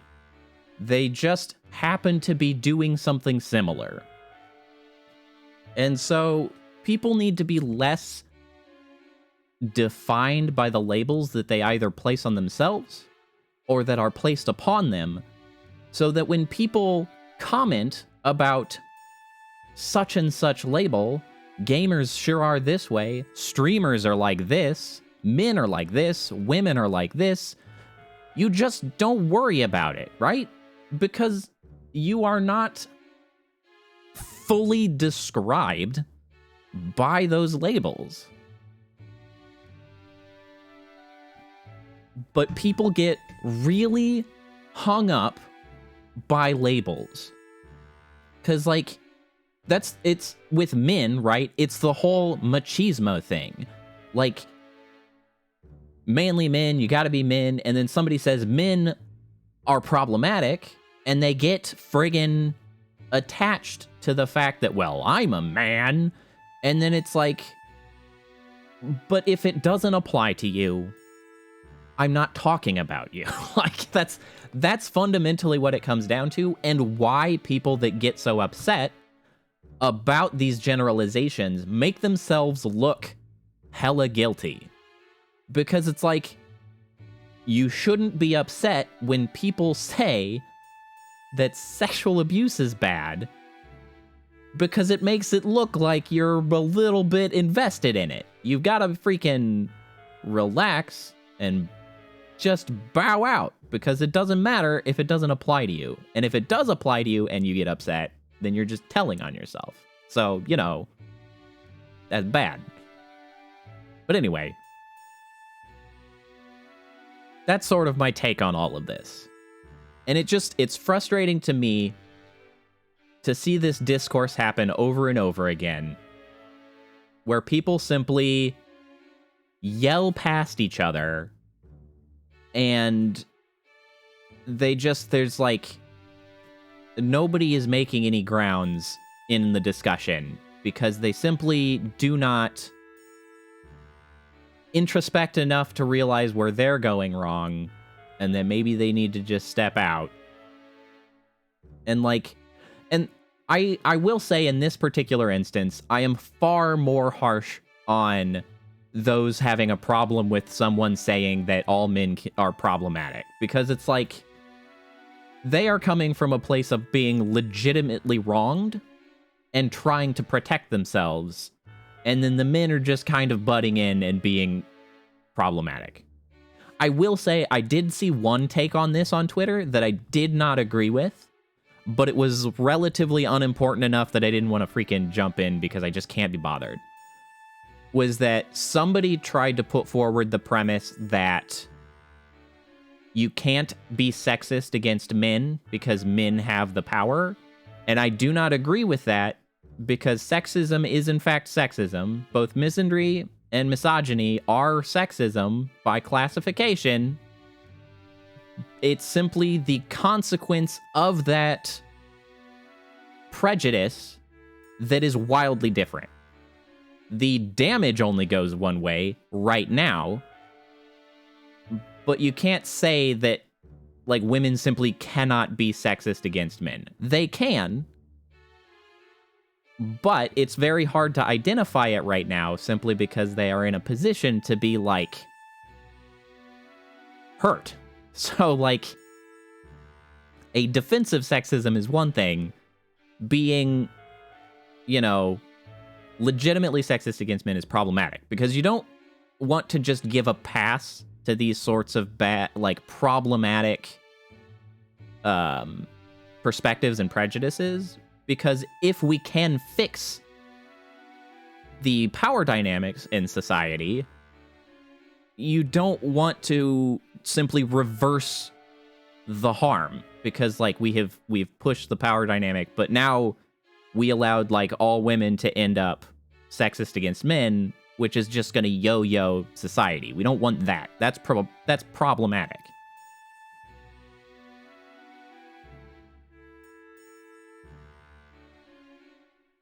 But yeah, like, that's a little bit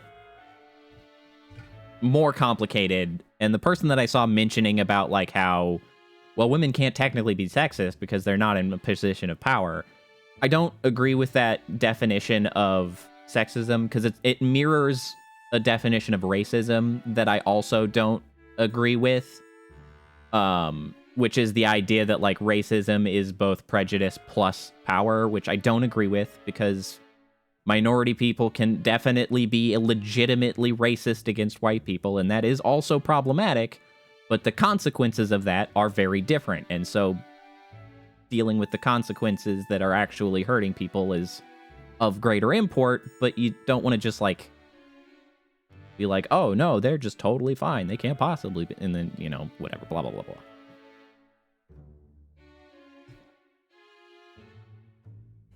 But that's largely a semantic difference, because generally, you know, knowing one way or the other doesn't really change the ability to discuss or what you have within your power to help with or change. Anyway. All right, well, that was a bit of a distraction. Let's continue. Oran, how are you doing with that diet or whatever? I can't seem to change my habits, so nothing's really changed. Also, thanks for that clip, Scobalts. I can't seem to change my habits, so nothing's really changed. I don't have a large supply of food here, so it would help everyone if you could eat smaller portions. Yeah, I'm trying to cut back on sneaking food. Cutting back is a good start, but how about you just stop, you know? You're right. Sorry.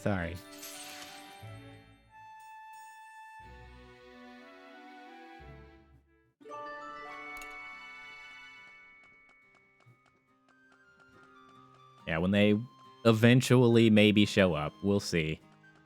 Okay, we're good to go forward.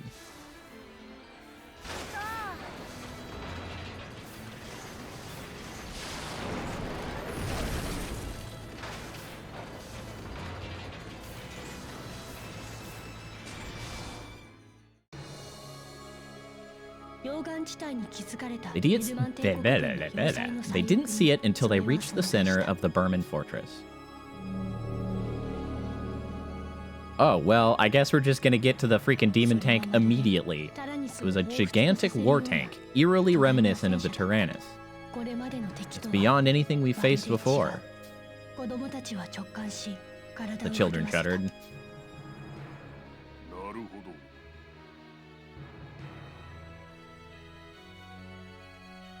Yeah, so, and that's the thing that's, like, that's largely my take on it, is, like, I don't really jump in to Twitter. I try to avoid it because I simply don't think Twitter is of sufficient space to have the discussions where nuance is required. And there's too many people to just, like, jump in and dogpile and just, like, dip into the conversation and dip out. It's like, it's an insane place to try to have any meaningful discussion. And, like, I'm happy to talk about stuff here because, like, this stuff has nuance. Like, I understand where many of the sides are coming from. It doesn't make what they do correct, but it's like, it's nearly impossible to, on Twitter, with your limited character count, to, like, address the fact that, like, yes, I understand why you might feel compelled to jump in, but you really need to shut the hell up right now, okay? Like, and not just get people's hackles up, because that's what happens, right? Somebody chimes in unnecessarily, they get yelled, like, shouted down because it's like, not the time, and they're like, blah, blah, blah, blah, you're silencing me, and my feelings are hurt. And it's like, well, there's not space to be like, okay, yes, I get it, but shut up. It just comes down to, hey, shut up, it's not the time. And it's just like, it's just problematic.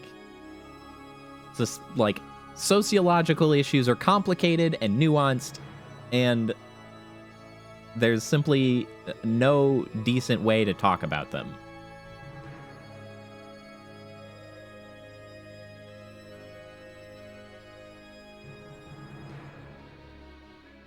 Exactly. It's like, yes, we get you, we know you have something to say, but is it really the thing that needs to be said right now?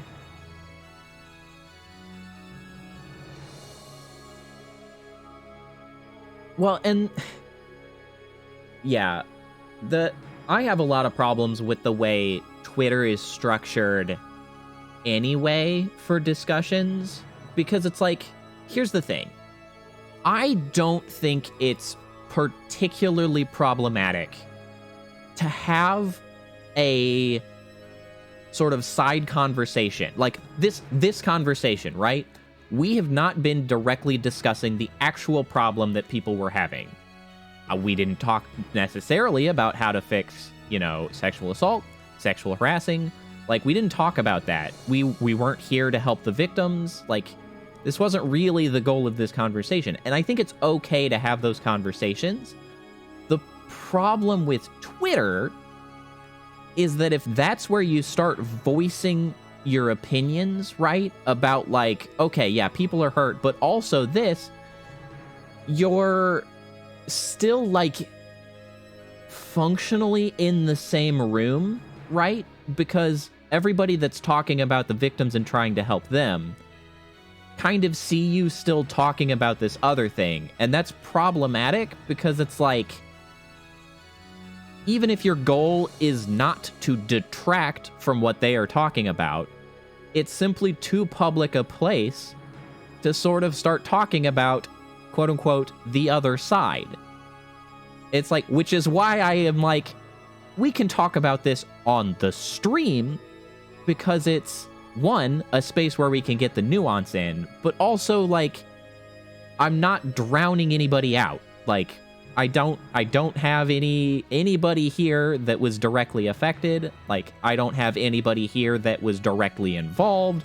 We're just talking about the discourse itself, and I think that's fine to do. But just, like, I would not even remotely jump onto Twitter right now and be like, let's talk about how we discuss touchy topics on Twitter. Like, what the hell is that gonna do? That's the worst idea ever. And so it's just like, people being unable to understand the time and place for things. And it's all these freaking young dingbats that don't know any better and are just like, well, it's like the perpetually online folks, right? Like, that's the term, like the always online. They don't know how to, like, not be online. They just fire off their emotions into the Twitter sphere because that's, like, what they know to do. And I have a problem with the way Twitter is structured, honestly, because it is, like, fundamentally designed to lose context on things. Or at the very least, if not designed for it, it's extremely easy to abuse it to do that, right? Like, stop me if you're... I know probably none of us are, like, the most active Twitter users.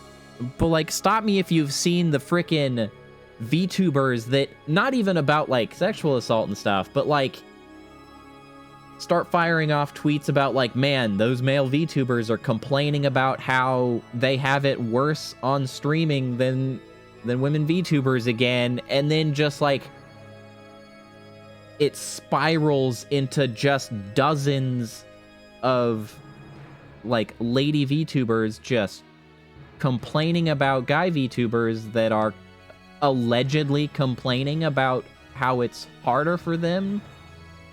And I have never seen a single guy VTuber complain about this.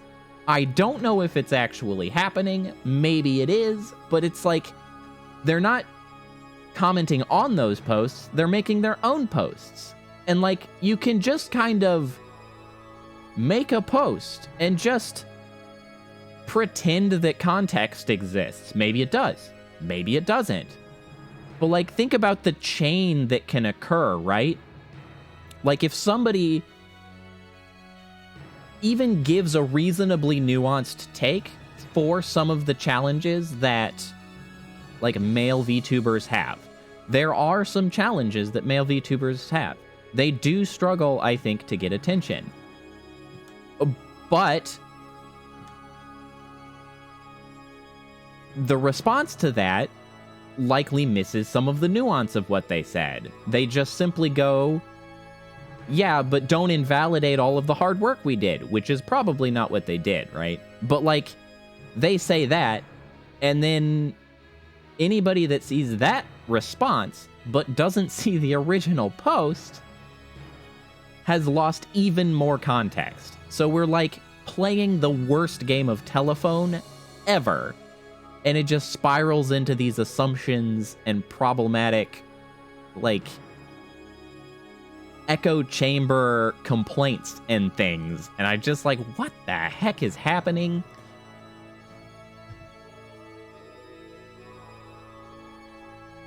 Anyway, that's been a complaint I've had. As soon as I got on Twitter, I was like, boy, this is problematic. Anyway, I see, so that's the Steel Devil. What a wonder to finally set eyes upon it. Such repulsive splendor. What a weird thing to say. From the gigantic machine, Svein Hax, a distinctly high-ranking officer, appeared to commend the Tyrannus. It really is a hellscape. Tyrannus, is that right? The devil from the legend that defied the lost god, leading them to annihilate each other. The voice on the radio spoke as though in answer to his question. However, it came not only from the Tyrannus, but also from Hax's side. Oh, I called it!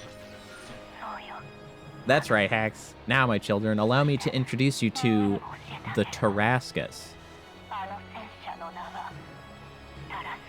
The thing is I like Twitter because I like looking at all of the art. Like, I like getting on there. I've tried to follow, like, a lot of VTubers. One, it helps me keep my finger on kind of the pulse of what's going on, which is how I kind of stay connected to all of these, like, goings-on. But the art's awesome. It is the heart that controls the Vanargand, the lost god of legend, which now sleeps under the capital city of Parisia.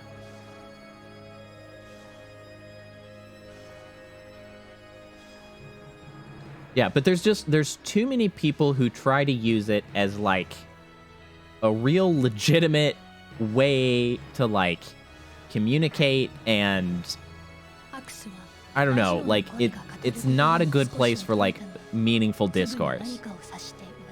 First, Hax seemed taken aback by the voice, but quickly regained his composure, simply nodding.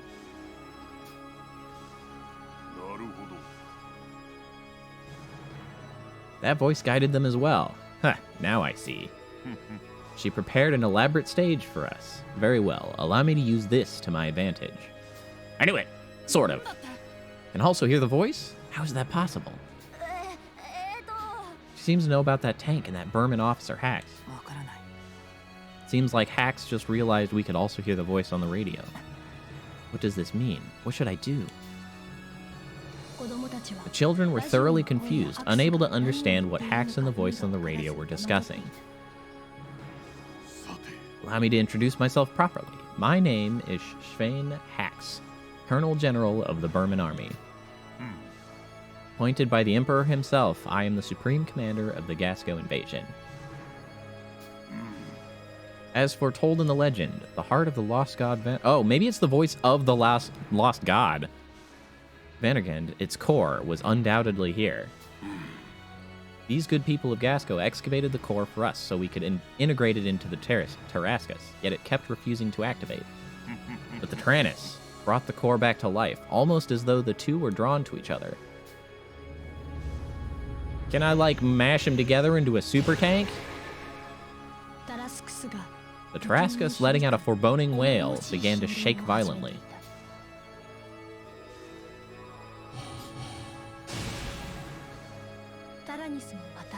The Tyrannus likewise began shaking as though resonating with the other machine. It appears a strong power is needed to resonate with the core to awaken the Tarascus. The Megazord, Kappa. The Megazord is the Power Ranger robot guy. I thank you, children of the Tyrannus. You have done well and grown much to make it here. Resonating power? What does he mean? He's responding to something from the Tyrannus? Indeed, it seems like that tank used the strong energy waves from the Tyrannus to awaken. Essentially, the Tyrannus activated that Burman tank simply by coming here. What do you mean? We shouldn't have come? I mean, the ghost girl was telling you that. I don't know, but I have a bad feeling about this. We are going to have a reckoning with that freaking ghost girl that's going to be like, I told you! We have suffered much to come this far, only to awaken the enemy's weapon. All the children could do was stand in their own powerlessness and guilt. I mean, they are children. Their ability to reason is minimal at best. Well then, O great Tyrannus, the Steel Devil, allow me to test how far the capabilities of the Tarascus truly go. Okay, I'm a little, like... Ours is the light one. I don't think he can operate a tank that looks like that and be like, you are in the Steel Devil. Honestly, I don't know which I would rather understand, a voice from an unplugged radio or a kid ghost. Both of those kind of suck.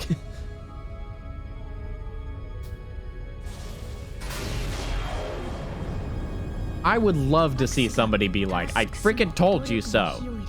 When Hax activated the Tarascus, a terrible shockwave spread throughout the area. This energy, it's undeniably the core of the Vandergand. You're going a little freaking... I've waited so long for my... Yeah, she's gone off the deep end. She's gone friggin' crazy. As they received the brunt of the shockwave, the voice on the radio began to change, speaking robotically. She's freaking out, Kappa. Alert, FCS malfunction. Attack inoperable. Reboot. At that moment, the voice on the radio was replaced by the appearance of the Girl of Light, speaking in a much more fluid tone than before.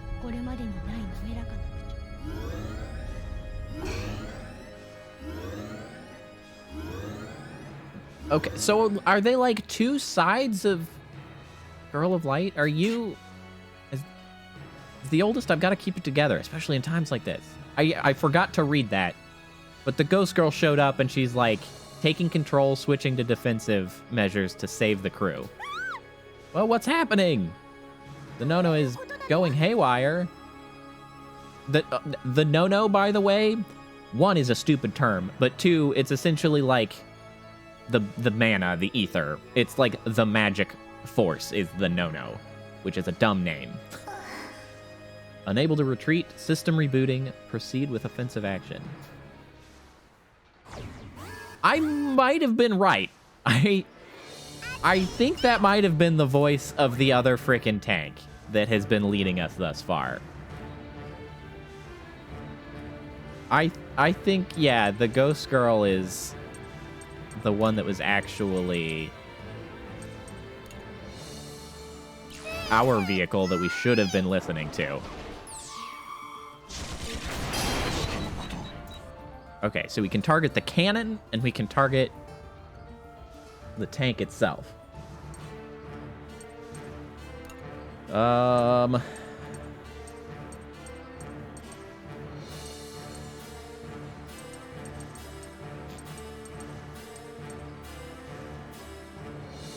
You know what?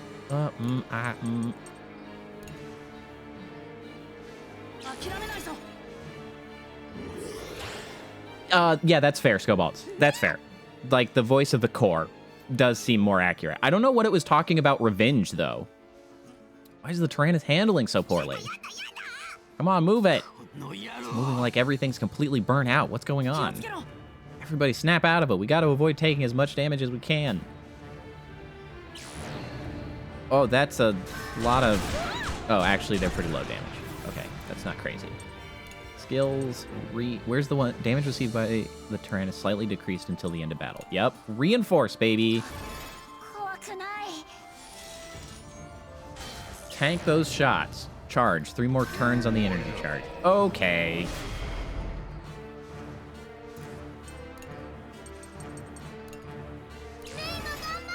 I think I can just put it on the once. That's my assumption, at least.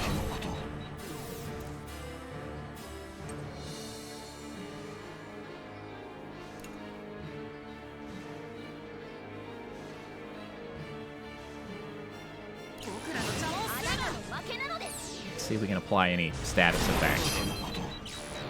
Wow, I just did a crap ton of damage to that. Alright, well, the goal is to blow it the F up before it gets to do anything.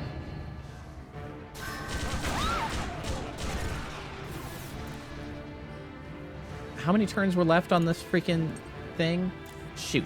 Hold on. Charging it fires a powerful attack that inflicts injuries, so if you don't defend, it will cause tremendous damage. Injured allies will be knocked out if they are injured again. Will temporarily win out and will fire. Did it say 2 turns?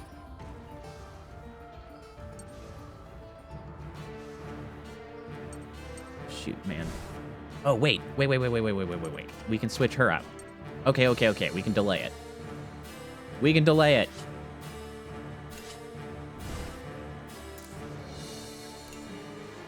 Delay it. It doesn't even matter. Either way, we're taking it out of commission.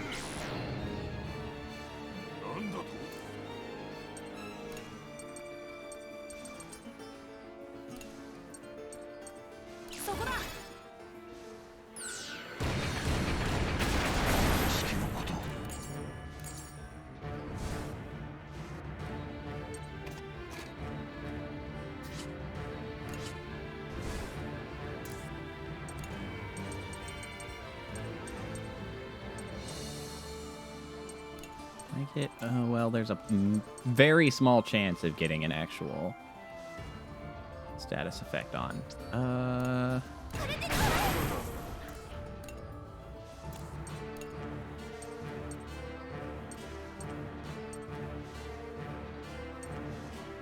Great accuracy increase on allies. Strong attack that. How strong? Oh, you do have piercing shot 3 now. Sweet. How strong an attack are we talking? 552, that's actually pretty good. Switching weapon. Oh, interesting. Which changes what we need to be firing in order to delay it. Okay, so we'll switch up as necessary.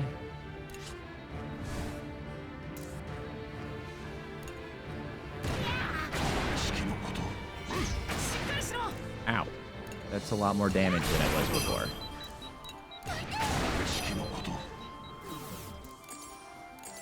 It does make sense.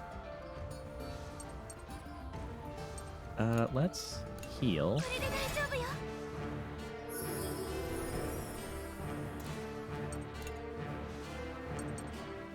Luck increase for everybody. Yeah, you know what?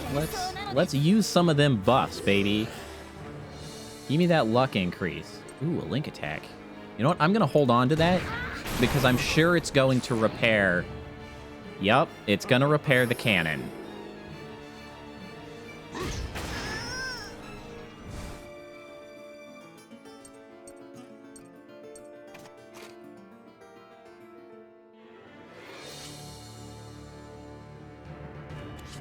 Oh, hold on. Let's switch you forward. Okay.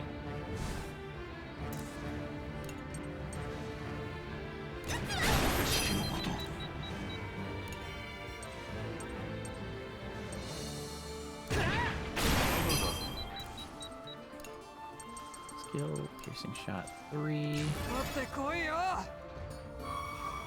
Peel the freaking armor off.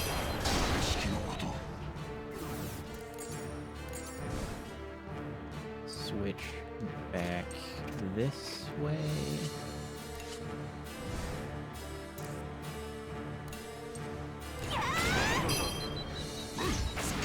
He's just gonna shoot at us for a while. It seems to be what he's gonna do. Alright. Link attack. I'm pretty sure that might just... Oh shoot, that was not as much damage as I was hoping for. We need to lay it on. Switch weapons to cannon. Dude, salt and vinegar chips are awesome. I freaking love salt and vinegar chips. Crit. Alright, we just gotta hit it one more time. 3 turns to charge, no problem. You are not going to get a chance. Get out of here. That cannon's gonna hurt, though. Yeah, that cannon hurts.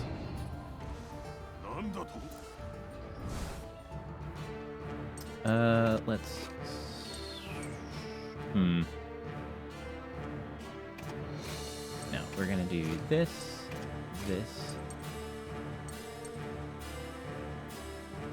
Yeah, we're good.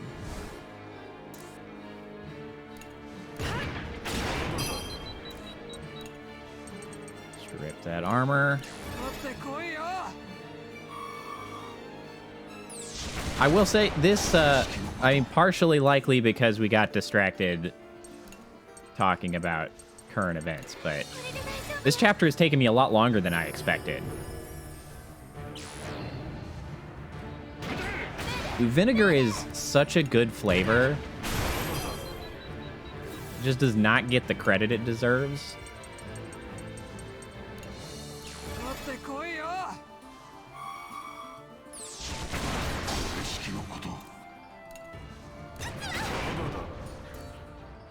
Like one of the best like rice preparations as like a side I had came from like a Blue Apron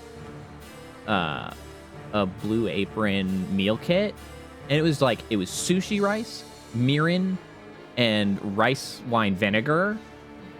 Oh, it was so good. I was like, this is why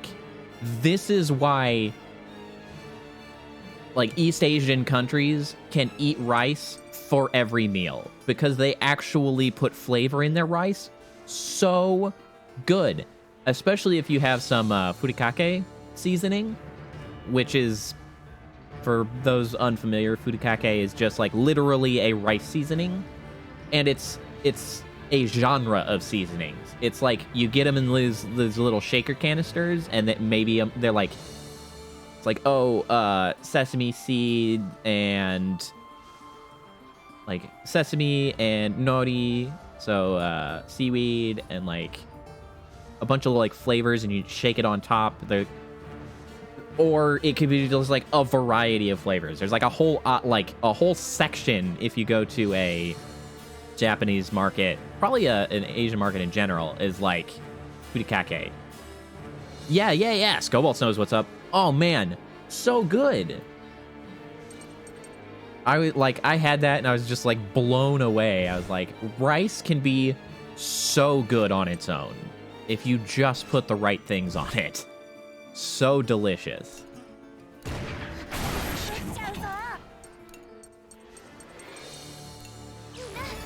People just freaking missing out.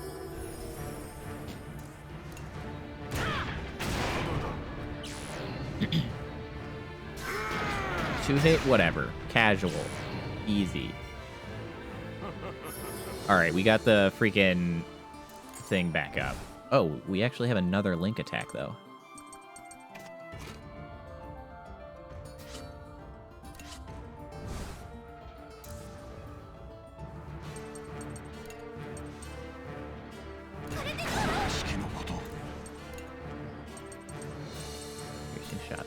Strip every last ounce of armor off this thing.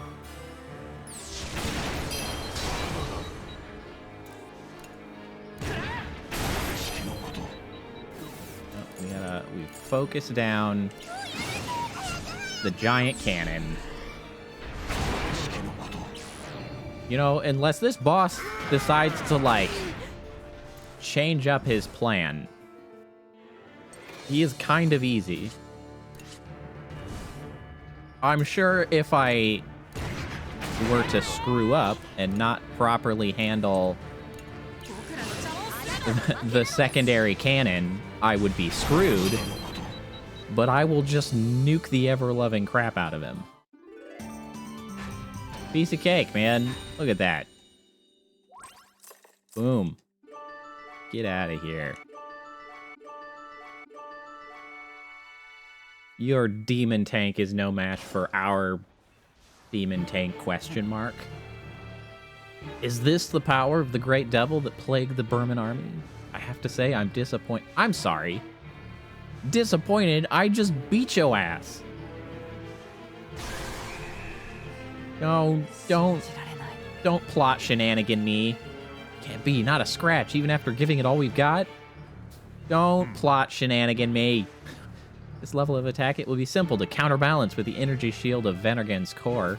Oh, well, alright. Our attacks, they're not working. Can we beat this kind of enemy? Perhaps due to its momentary malfunction, the Tyrannus was unable to make the slightest dent on the Tarrascus. Is he just gonna, like, wander off that we'll have to deal with it later? Just then, the Gasco army broke through the Burman defenses to support the Tyrannus. Oh yeah, I forgot that, like, we had seen that the Gasco army was like, well, I guess we'll just use this giant murder tank as a distraction. There are 2 giant tanks. What in the... I'm sure that you will be able to identify the evil one. That creepy-looking one must be the Burman. Quick, surround it before Lieutenant Muscat gets here. Or just shoot the shit out of it. Look, they're on our side, right? Come on, you slowpokes, where have you been? But can they beat that big tank? Maybe. With their help, maybe we can. Doesn't matter how many of you there are, you cannot possibly stand a chance against the Tarrascus. The heart of a god. Detecting exponential energy spike, forcing deployment of emergency shield. Tarrascus, wipe them out. Yeah, I knew he'd have some sort of soul cannon. Although, that one does not apparently consume his soul because they have, like, God core. In a single blast, the majority of the Gasco army's tanks were reduced to little more than clumps of melted metal. Only the Tyrannus managed to avoid damage, but the sudden activation of its shield system caused the engine to overheat. Do we think the voices are spirits of people batteries that originally powered up the tank? Maybe. Or more... maybe it's more close to, like, the spirit energy that was used to create the tank long ago. Like... That's true, Scobolts. He definitely could have shoved a soldier in there. He would definitely do that. No way, the Gasco army, they're all gone. No, it can't be. That power is insane. We're still standing thanks to the Tyrannus, but what should I do?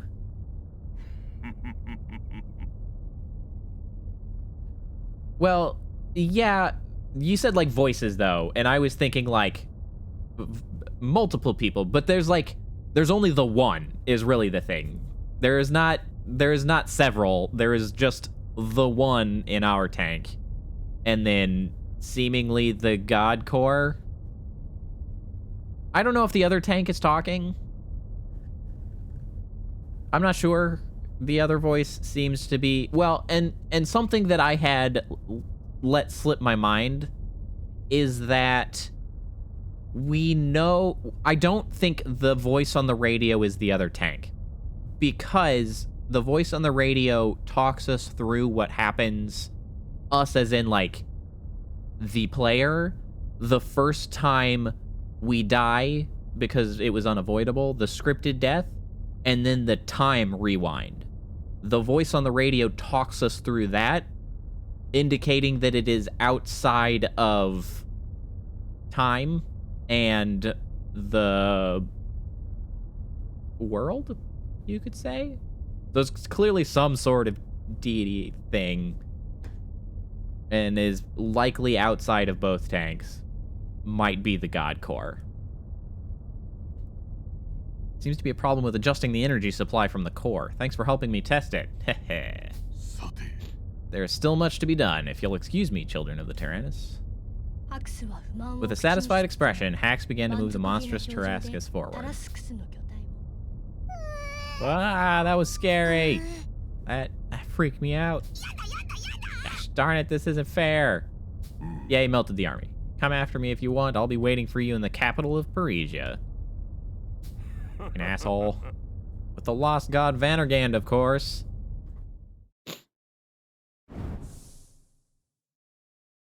Yeah, all the freaking... They're all useless. Several hours later, after Hax broke away in the Tarascus, heading toward Parisia, the children could finally breathe a sigh of relief. It wasn't until then that the children finally realized Brits had vanished as well. Gosh dang it, Brits. Brits left the crew. Good thing I didn't invest anything into him. Though, I sort of wonder if I had invested further in, like, making friends with him, if he would not have left.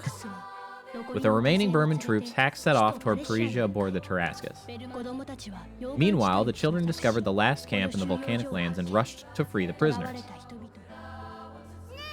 Look, everybody's there! Are they? We're here to rescue you! Mommy, Daddy, where are you?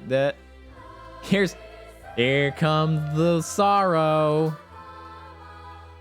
Oh. No? We're good? This is shocking, in fact. The children were overjoyed to tears at the sight of the freed prisoners. Friends and families, everyone was there. After such a long struggle, they were finally reunited. God, everybody's safe. I did not see that coming. Mom, I'm so glad you're all right. I guess this makes us heroes, huh? Thank goodness, you're all safe. You did it. We saved you. I get the extremely strong feeling that, like, this is an intentional high in order to create a far worse depth very shortly after this. I feel like everybody here is going to be killed. It's Grandma, Grandpa, Mommy, Daddy.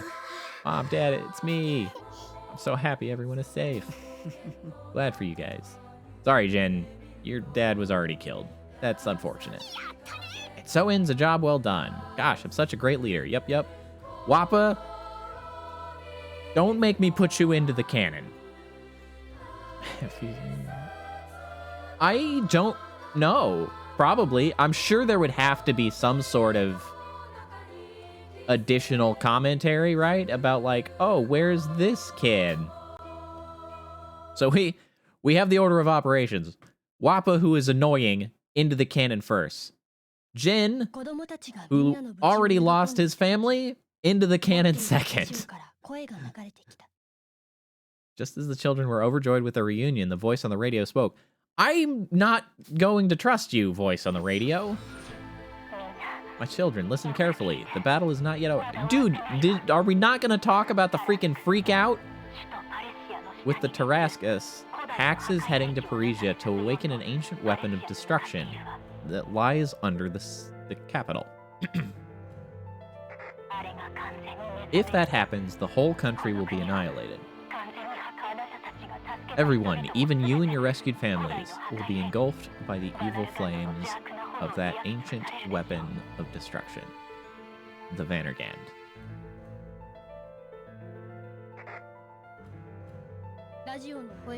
The voice no longer spoke in its mechanical tone from before. Oh, you know, totally unrelated to anything, and I just was looking over at OBS. So I experimented this stream with pushing the FPS back up to 60 rather than the typical 48 that I run. Have you two been able to tell any difference? Like, I'm always trying to sort of adjust to the quality to try to get as much out of it as I can, because I only have so much bandwidth Twitch lets me use. So I bumped up the frame rate to try to smooth it a little bit. I mean, it still looks about the same to me, but less lag and stuttering than recently. Yeah, all right. Part of that is likely, of course, that it's a simpler game, so it's not, like, enormously graphically intensive.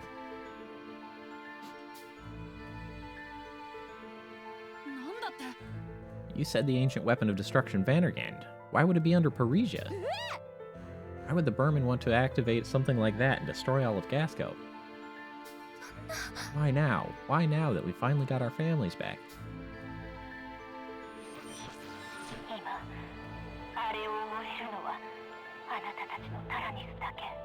Only Tyrannus has the power to avert this threat. Yeah, I mean, trying to freaking troubleshoot or optimize streams is such an enormous pain in the neck because there are so many variables at just every step of the way. It's so hard to, you know, just tweak the things within the controls that you have to try to get as much as you can out of it. I haven't been, like, dropping a bunch of frames. I've dropped a few, but not all that many. It's currently showing at 0.0%, so, you know, not very many. But some. More than 0. But it doesn't seem to have lost clarity, because that's the trade-off that I would predict, is that in order to do 60 frames, every individual frame would necessarily have to be slightly less processed and less defined, simply because we're working within the same number of bandwidth, same amount of bandwidth. So, like, each frame, it can only take up a little less of the bandwidth than it could before. But, I mean, it's all very legible still. I'm looking on the side here at my monitor. And I'm just... The hope is that the motion is smoother. That would be the goal, is that the motion's cleaner and that the clarity is unaffected. I'm still always a little bit annoyed, though, because I will go to others' streams and see that they're like... The stream quality is just, like, higher than mine, and I don't understand how they can do it.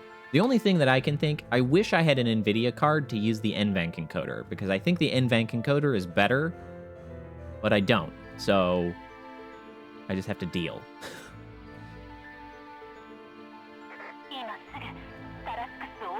Hurry, you must chase after the Tarrascus. Now! Yeah, I work with what I got. Man, there's really no other way. Gasco is destroyed. Everyone will get hurt. I don't want to see that happen. We managed to save everyone. We can't let all of this be for nothing. I am quite pleased with the way the model has now panned out.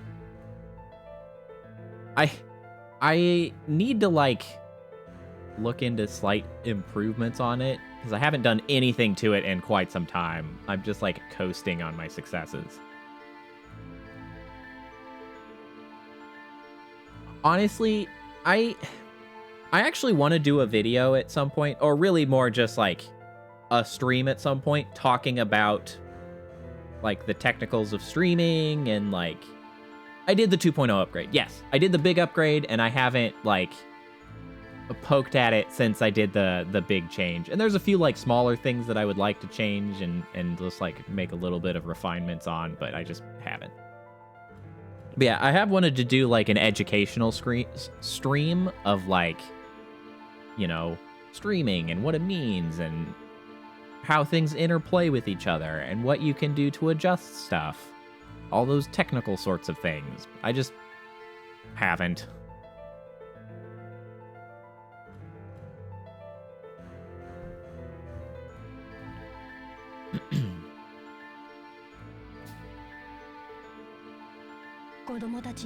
Wasn't an easy decision for the children. Oh, my stream deck, however, should be coming tomorrow, so that's exciting. I should have the fancy new tools to work with that I picked up with my last Twitch payout.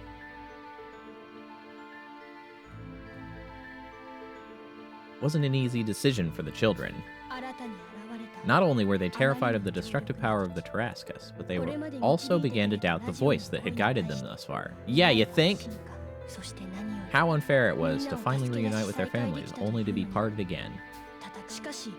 The Gasco army no longer possessed the strength to oppose the Tarascus. Physically and mentally exhausted from their forced labor, the adults in the camp were unable to lend a hand. In the meanwhile, if they waited for reinforcements from the Gasco army, the Vannergan might waken in Parisia and set the country ablaze. And although they didn't intend to activate the Tarascus, the children were still indirectly responsible for its revival.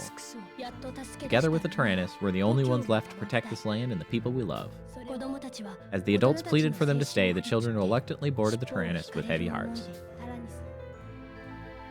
Yeah, I'll have to see what all of the capabilities of the stream deck are. Like, I know the easy ones I'll be able to much more easily switch between, like, the colors and stuff. It'll be a lot easier to do that, which will be nice. Other than that, I should be able to find... I think you can set it up so that you can just, like, swap scenes, which will be nice.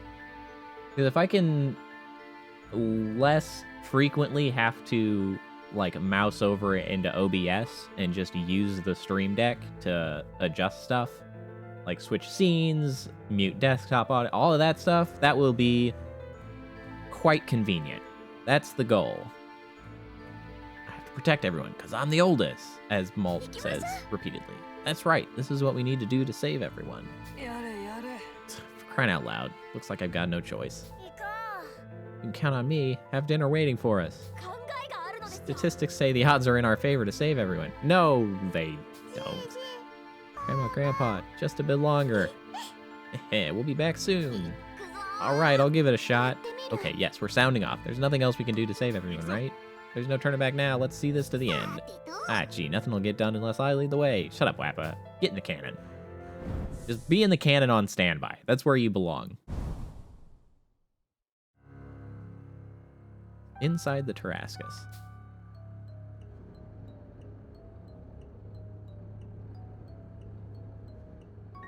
Uh-oh. So, you're the son of that traitor Spritz. Unlike your father, do you pledge your loyalty to the Burman Empire? Of course I do. Okay. I think Britz is still a traitor, because he does not like them. Though I do very much wonder if I have made things different here by how much I tried to improve the affinity between literally anybody and Brits. No, we found that he was missing at the end of the last fight. Very well, if you don't, it will only spell trouble for your mother and sister. You understand that, right? Yes, sir. Good, now tell me all about the Tyrannus. You will serve us well on many fronts, Private Brits. Yes, sir. Glory to the Burman Empire. I don't know. We'll find out, I guess.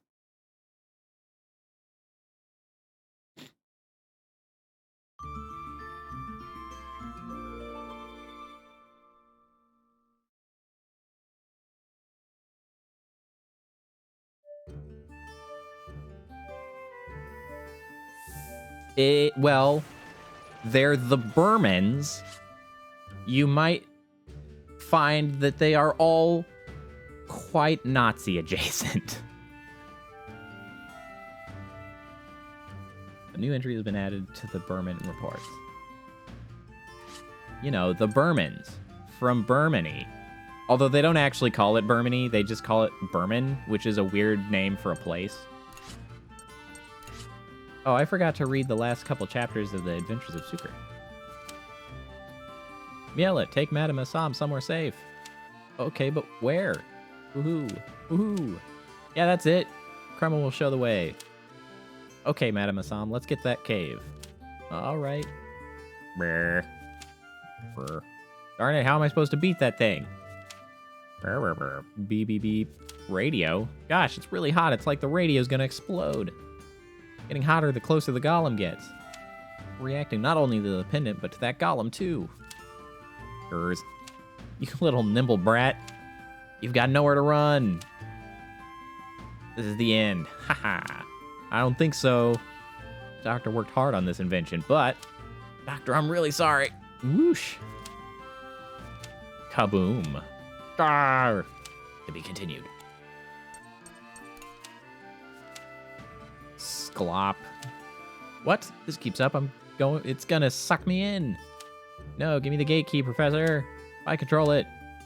Shh. I'm not sure what they mean by shh. If that's like... I'm very adept at reading squiggles, of course, Kappa. Ugh. Bam. Oops. Click. Ooh.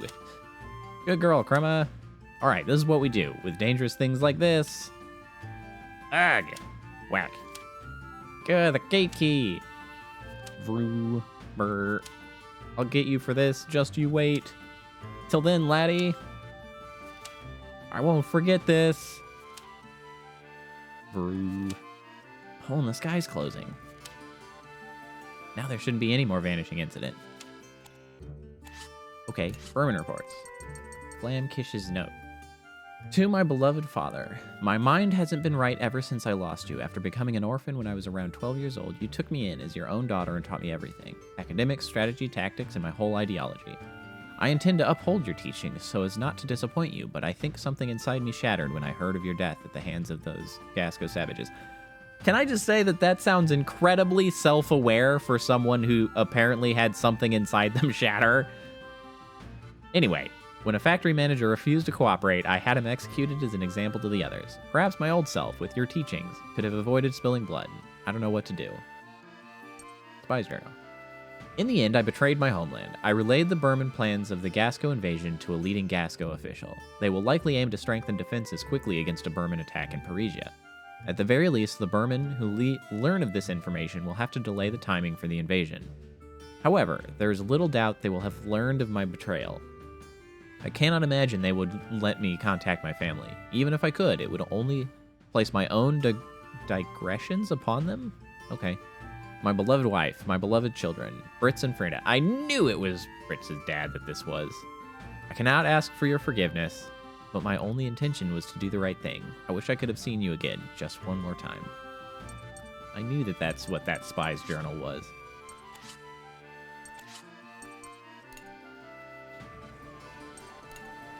The movement of both the Burman and Gasco seems rather hurried. Some crazy stuff might be going down soon. You guys better get what you need and scurry off somewhere safe. Here, I'll share this with you. This is the last episode of the Vanishing Key arc in the Adventures of Sucre. Can't wait to read the next episode. Here, check it out. That huge Burman tank went off towards Parisia. This may finally be the end of Gasco. Don't let that happen. You guys? Ha! You've got some guts. Thanks for the energy cells. Money is useless. You got something to trade? You better believe it. All right, give me all the heavy stuff you can.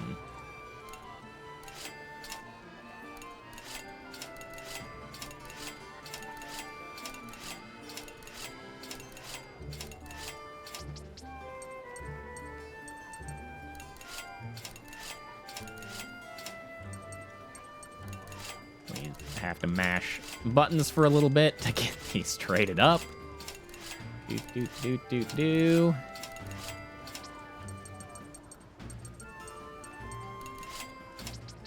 Oh, just the one there.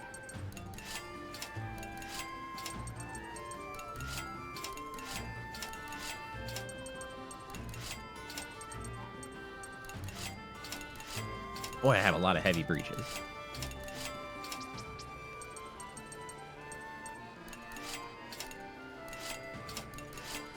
so I think I still need steel. I don't want to convert this up.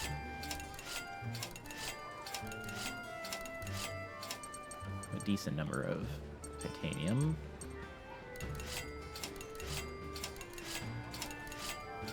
More standard batteries.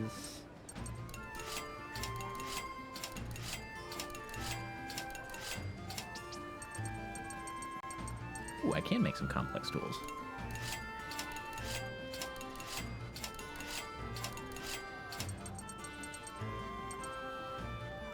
I think I only need beechwood now too, so we can upgrade these. Okay, let's read the last comic page. The Adventures of Sucre. Lumiere Inn. The message with the screw was a warning, wasn't it? That if the gate opens, the world would vanish. The whole world almost vanished if they handled it properly. Anyway, I wonder what might lie beyond that gate. I don't know what sort of place it is, but if I could go, I want to search for so many things in a bunch of different worlds. Woohoo. Yes, I'm sure you'll find what you're looking for. Well then, until we meet again. Right, thanks. Stay well, Madame Assam. So, Sucre, why don't we finally go home? Woohoo. Several days later. If failures keep happening, I'm not going to help you anymore. I wish you wouldn't force my hand like that. I'm very sorry, Count Nouvaloon. Next time, surely. That darn Sucre, I'll get you for sure next time. Someday the treasures of this planet will be mine. And someday... Still gazing at the moon, Crema? You really love the moon, huh? Ooh. Adventures... Okay. I'm extremely unclear on the connection of this entire comic that has been put in the game to the game. I don't understand.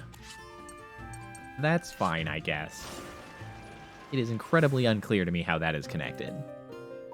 Chapter 11, Forgotten Songs. Dasco Underground Passageway. Interesting. This path connects all the way to the outskirts of Parisia. We can save a lot of time this way.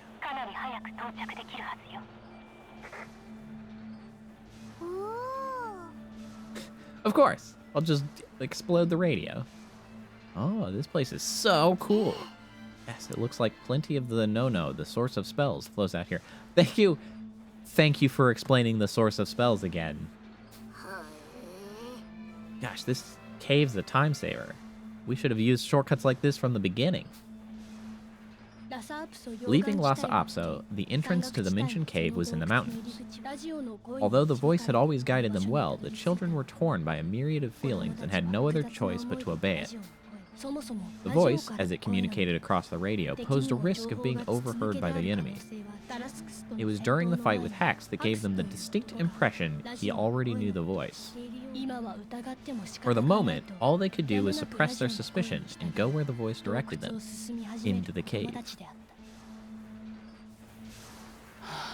Supposing that voice ain't lying to us. What if it's a trap, and we're just being led on? Still, that doesn't change anything. We have to chase after them.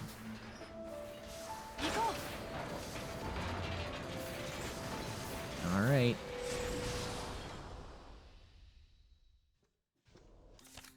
Okay, what do we got? Scrap fishing, vegetables on the farm, some guy talk, upgrade armor, sleep, eat bread. Let's see, what... Oops, should we be using to spread the XP? Let's use Hannah. Alright, step 1. Step 1, take care of the farm. We can expand the farm. Oh, that uses all of the ancient batteries, though, and I bet we're going to need the ancient batteries. We'll probably get more by the time we really need them. I'm going to do it.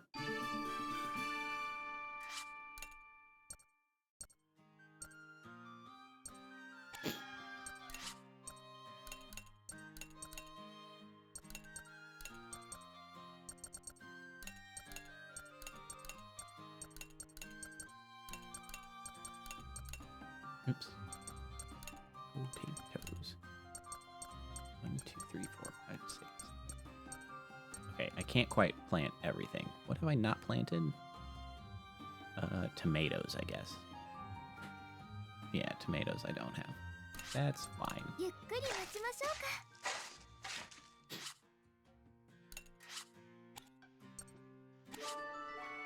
Okay, we have planted vegetables.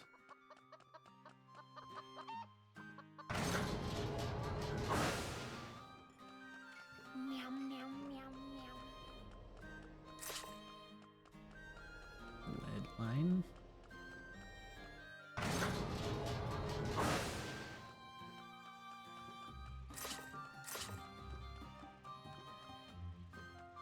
Let's do a quick look around here at the observation deck.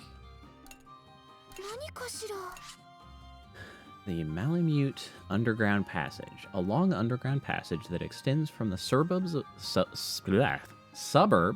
Parisia to Lhasa Apso. As the lava flowed out, it's thought it cooled and hardened to become a cave, but many unanswered questions still remain. The ruins of what appears to be the head of a gigantic monster is one of the mysteries of the Malamute Underground Passage. Although clearly man-made, nothing is known regarding when it was made or who made it. Besides the ruins in the Malamute Underground Passage, mysterious phenomena are also found here. Although sunlight cannot reach this area, faintly lit particles sparkle as they drift throughout the cave. Alright, that's apparently all we can learn.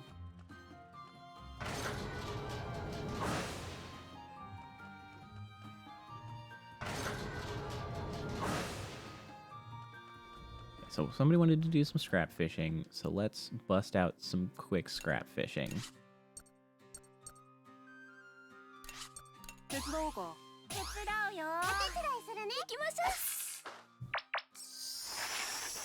As more supplies can only improve our ability to upgrade.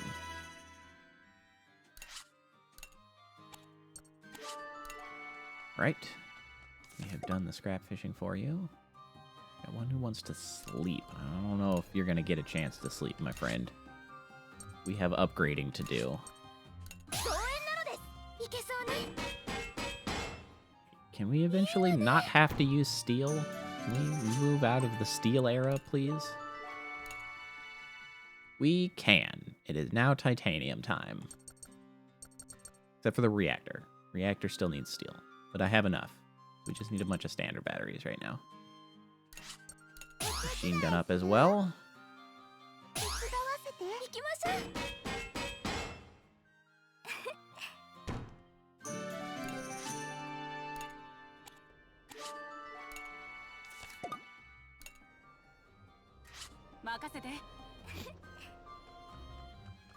Okay, who? Kyle wants to have a talk. The Gasco army is done for, then that means we've got to step up to the plate. Does it really? You just go home. I have failed upgrades before. It's not disastrous. The only thing that it loses you is the AP you used. So it's a bit annoying in that sense, especially if you're like on a particular time crunch. But that's all that it does.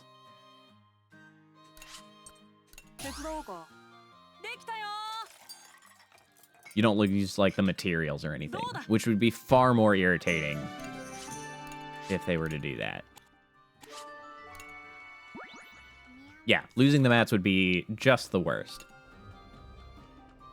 So Boron wants to sleep.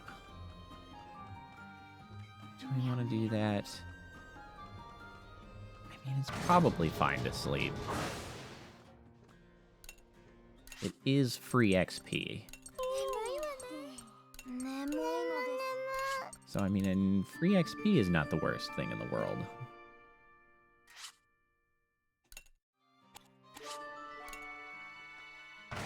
And I still have enough to maybe scrap fish one time.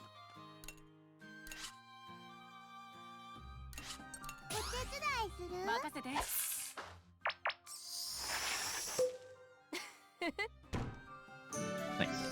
Successful scrap fishing.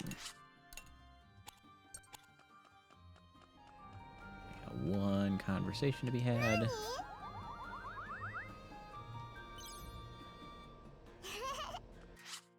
And then off we go.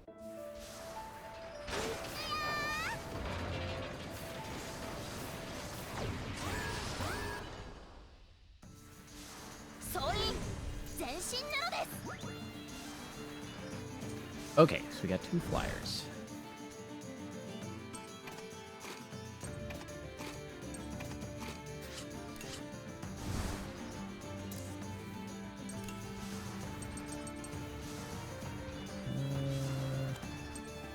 Just shoot one of you.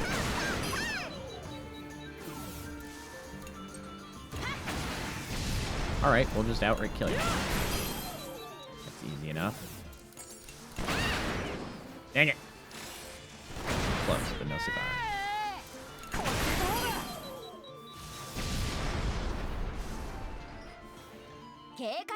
Wow, that was very easy.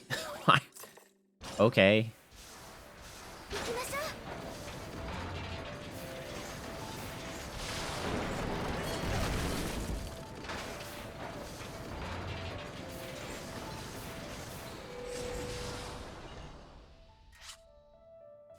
Shrine of the Forge God.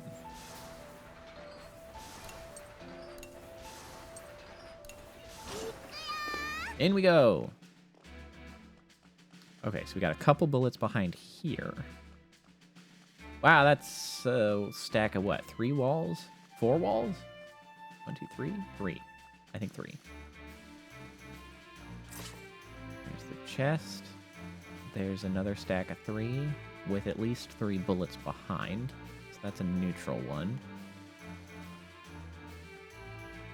It's just the next one. Oh boy, there's a lot of walls. Okay, 1 bullet.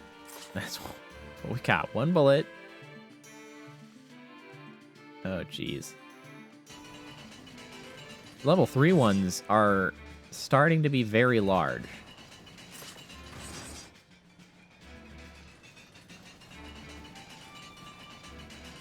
Okay. Oh, crap. Caught me by surprise.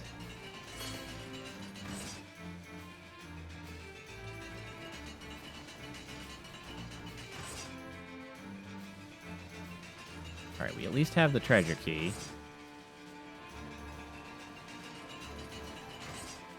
Yeah, I got greedy. Okay, so this we can take out and grab this. Shoot.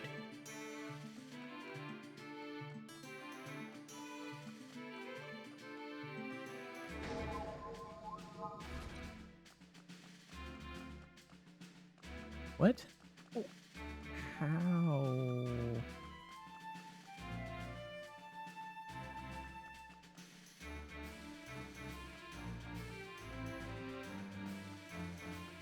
I need another bullet. No, okay, here we go. His death in here is irrelevant as long as I do not lose all 3 of them. He is not actually injured. Okay, so we now have 2 bullets, which I need to turn into more bullets. So with this, I can turn it into 3 bullets. That's neutral.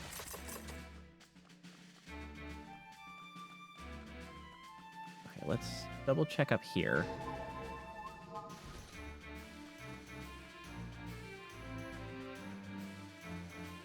Okay, we don't want to do that yet.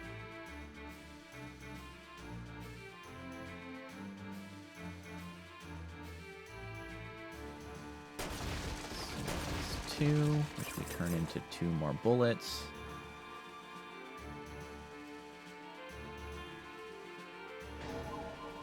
So we need to turn 3 bullets into at least 3 bullets again, which we can here. Okay, so that's been turned into 3 bullets. Then here, We can turn 3 bullets into 2 bullets. Here we turn 2 bullets into 1 bullet.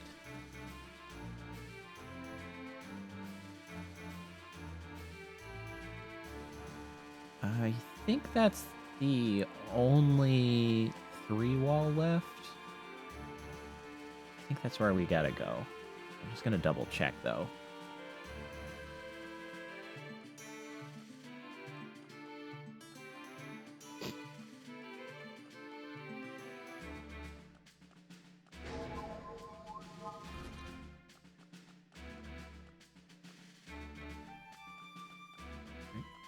Okay.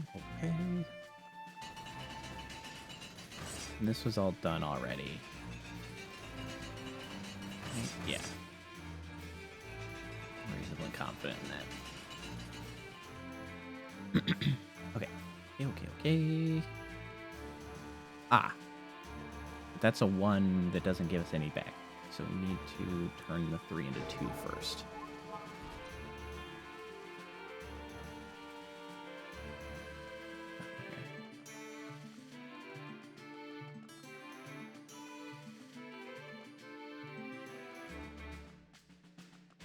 That's here, right? Yeah. 3 bullets. 2 bullets.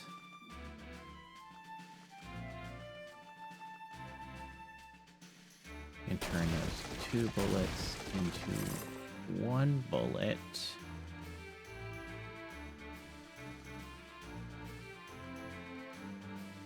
Which I think leaves us with only the 1 place to go.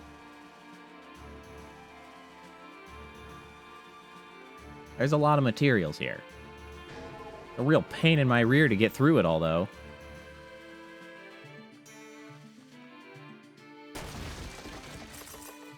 I don't know if that was actually everything, but it's pretty friggin' close if it's not. Poor Hannah. She looks concerned everywhere she goes.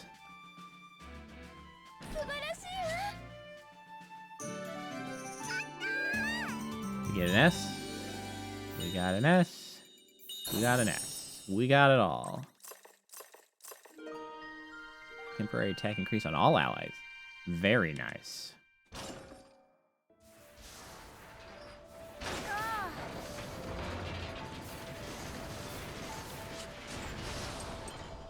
Give me that sweet, sweet, dangerous loot.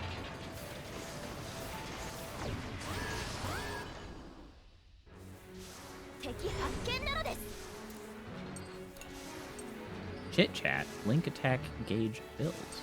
Interesting.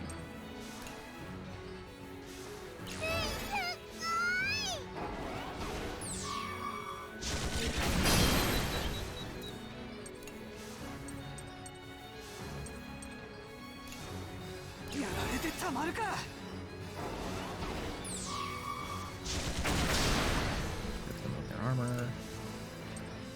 Delta Cloud. 3-hit attack on all ground enemies that may inflict burns, shock, and or smoke. Yeah, just give a quick chat mid-battle. Boy, it's a little expensive, but I really would like to be able to hit all of them. And light most of them on fire.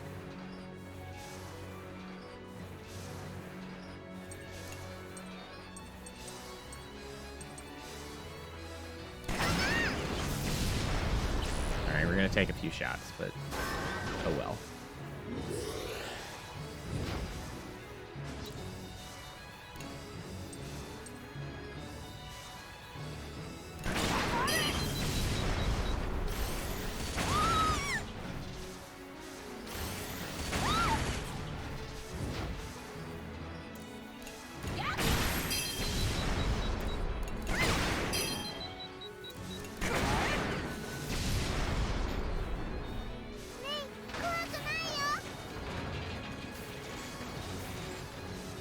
Okay, we don't like that.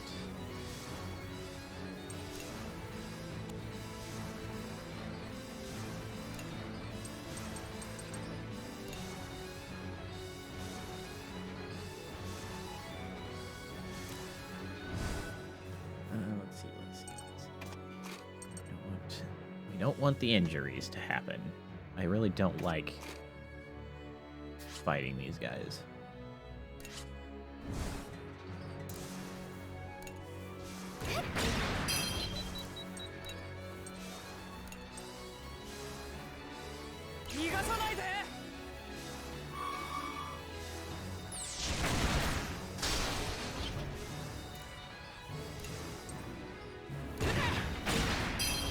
That's actually quite a bit of health.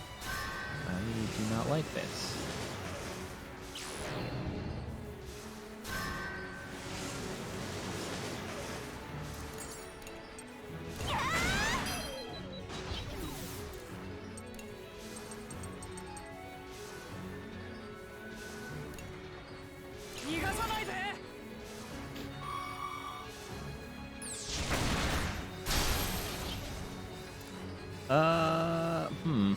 Well, this is a problem. I don't think I'm going to be able to kill either of these before they fire.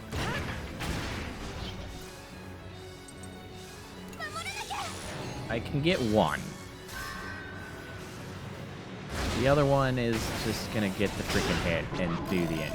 Okay, at least it's only Malt that was injured.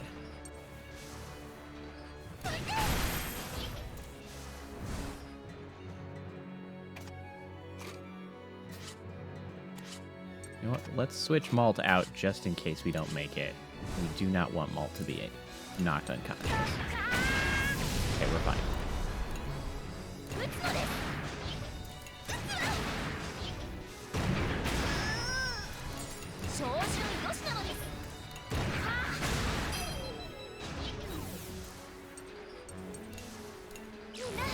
Pop a quick heal.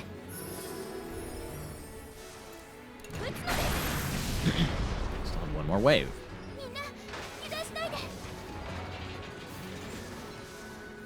Gosh.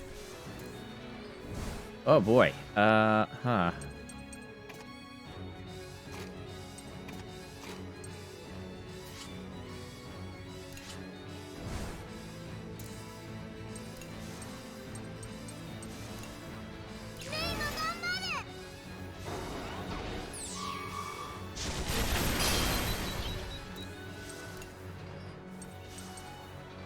Can I stun him? I could stun him. Nice. Okay. Maybe that's something I should actually use more often.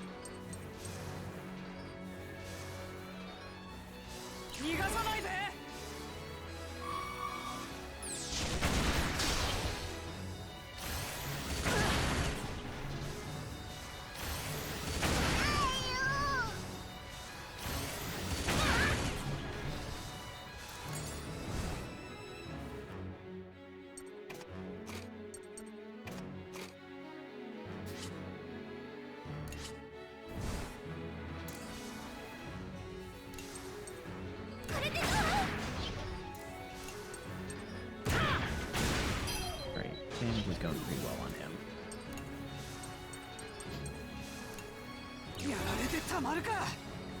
Yeah, that shock status effect, man. That really... Being able to shut them down for that long is really quite nice. We're taking a lot of hits, though. I'm gonna have to heal. Yeah, do the drill charge, which will not save you.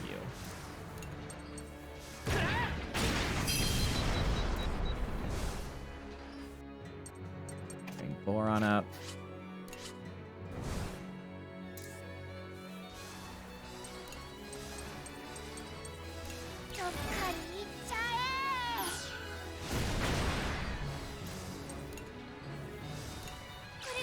Give ourselves a quick heal. Definitely could have used a bigger heal, but the bigger heals are less efficient. So I try to use just the smallest ones, unless it's like an emergency situation. Not bad. Oh, that delay is very annoying.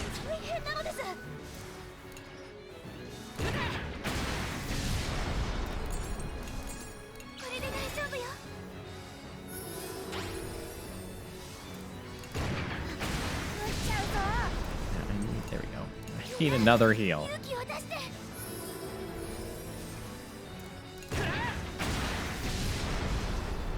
That was a little bit rough.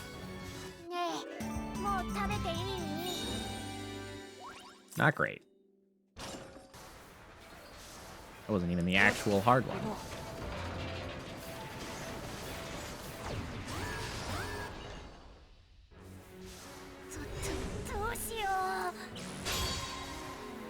Oh, now you get the double effective recovery skills. It's fine.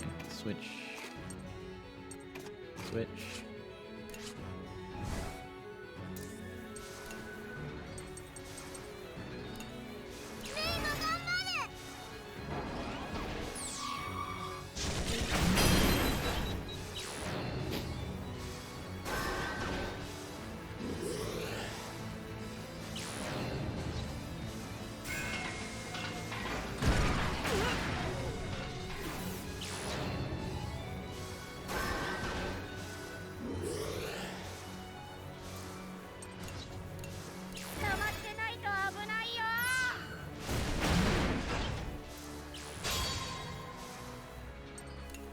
Hero mode will likely be useful when that next wave comes.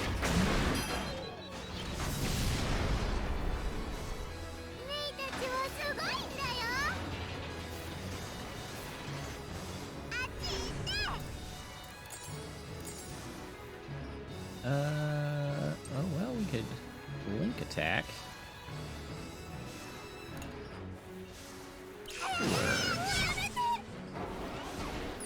Could have saved it, but also just get rid of that guy.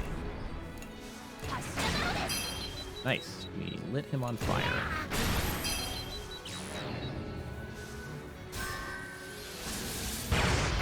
Ow. Ooh, that burn though.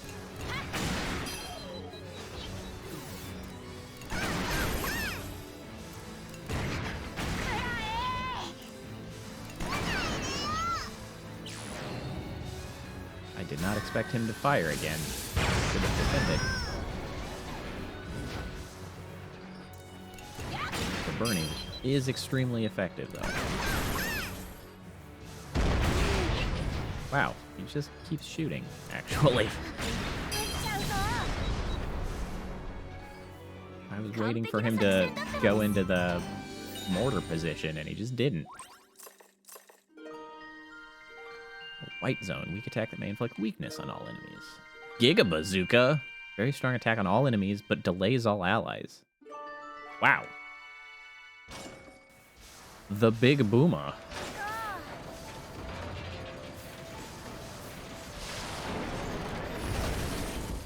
Nice. That recovered a lot of that. Energy lamp, gas cylinder. I don't think the gas cylinders are doing me any good anymore. Extra ammo. You know, I need to remember that I have those ammos because I could be using stun shots with anybody a lot more frequently than I am. And sometimes that's just like the thing that I need.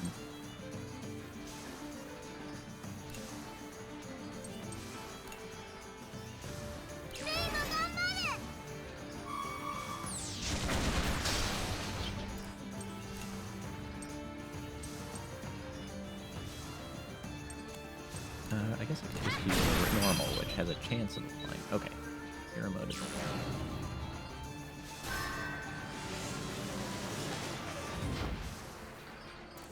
burning. Further delay.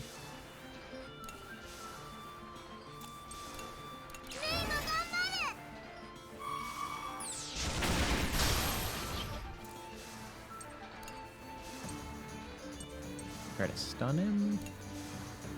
Is that necessary? I don't think that's necessary. It is not necessary.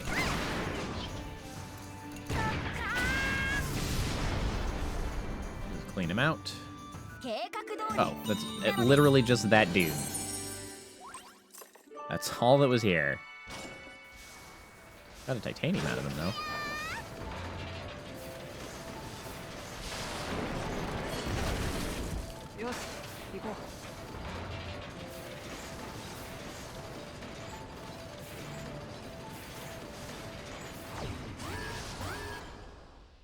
see that we have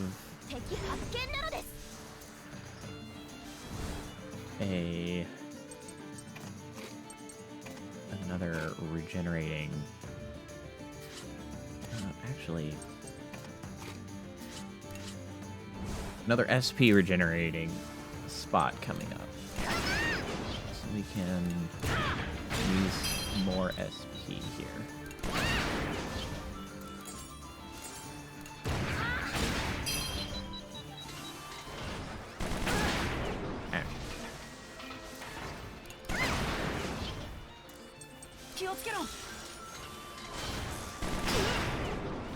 Alright, we don't want to shoot him.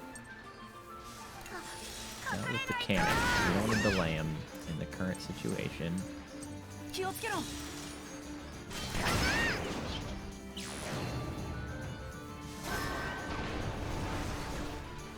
Now we will. This armor rank. Boom.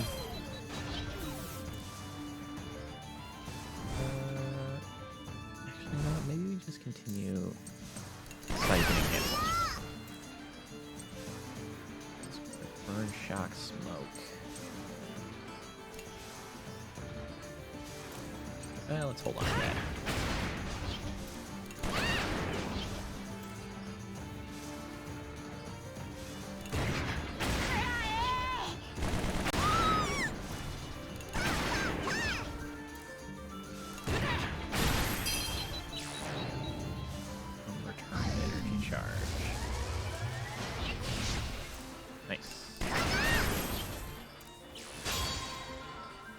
Oh, nice. Roll delay.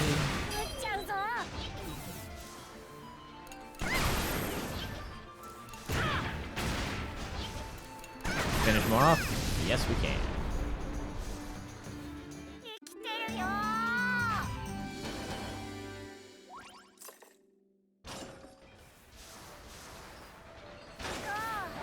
Okay. Yeah. Oh. Wow, look at the walls. They're so shiny. Yeah, but isn't it kind of spooky? Like a ghost might pop out or something. Ghosts? Come on, don't scare me like that.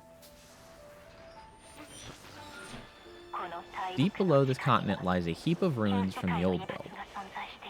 Not to mention the giants that once laid waste to mankind. The same goes for that thing you can see in the distance. But don't worry. Now isn't the time for it to awaken.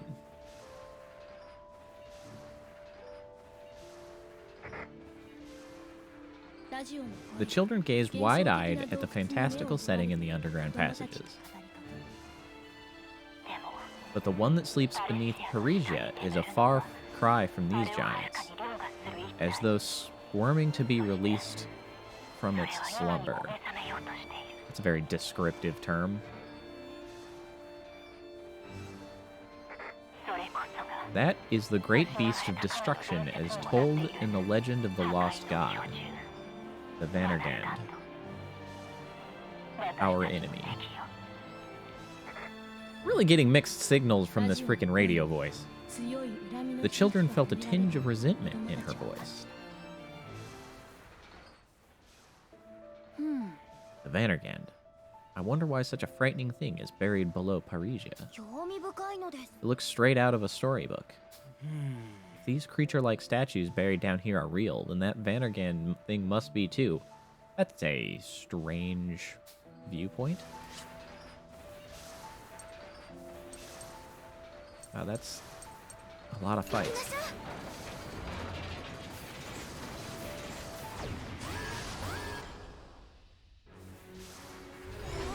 Oh, that's a lot.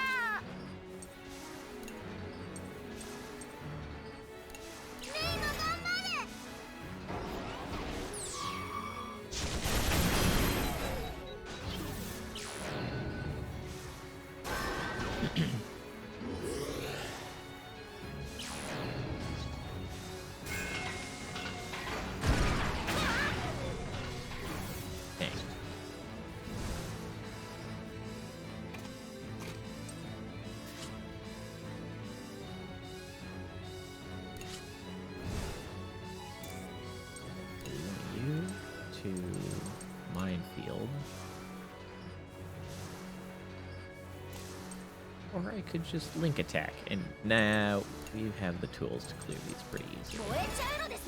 We should use them.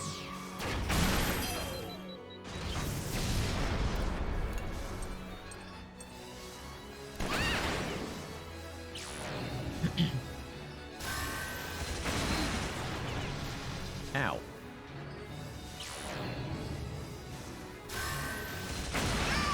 Ow.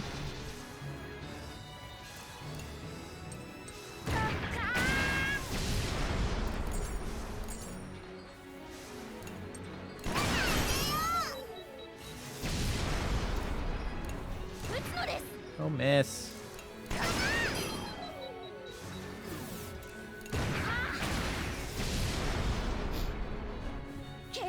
Now is not the time for missing.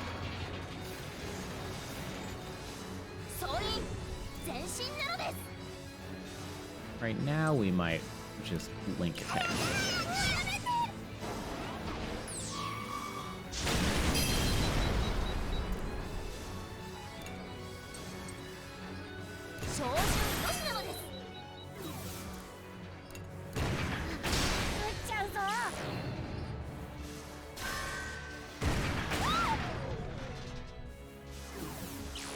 Oh, that's an annoying delay. Protect him from firing.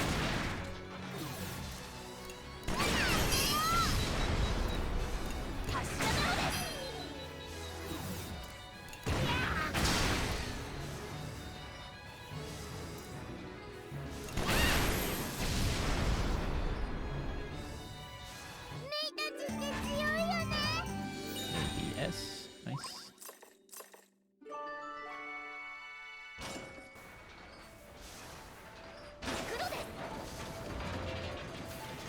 I probably could have gone harder on the SP, considering I'm picking up more. Well, now we're full, so that's good.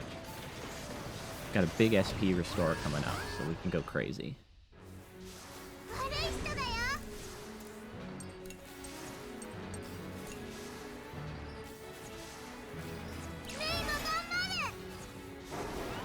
Alright, so the blue flyers like that are able to restore armor, so there's not a whole lot of point in eliminating his armor until we take care of that.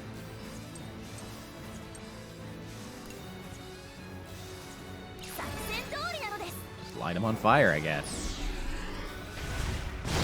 That'll teach him.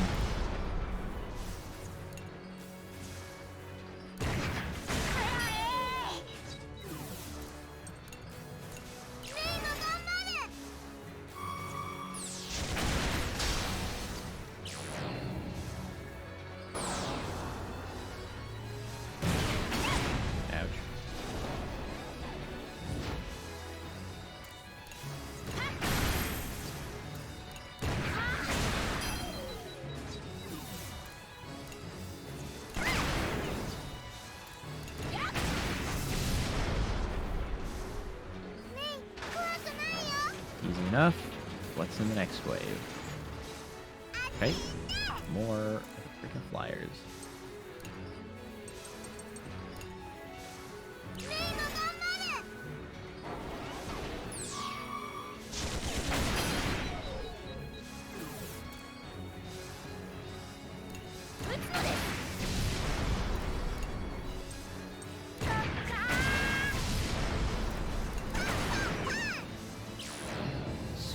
Do it.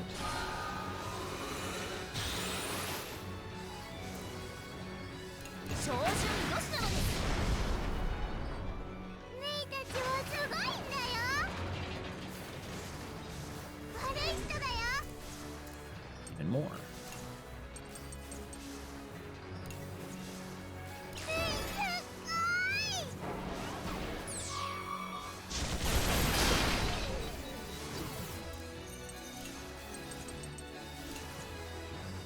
Light them on fire.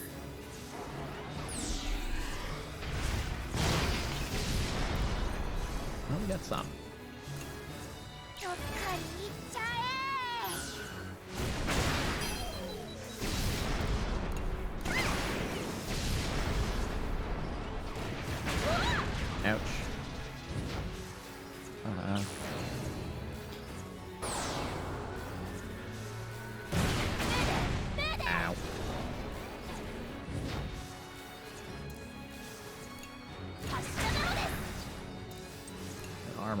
not doing me much good.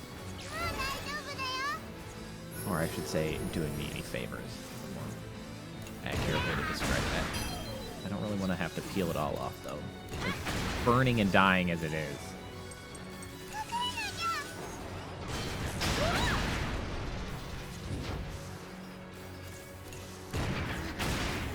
We'll need to. Please finish. Very nice.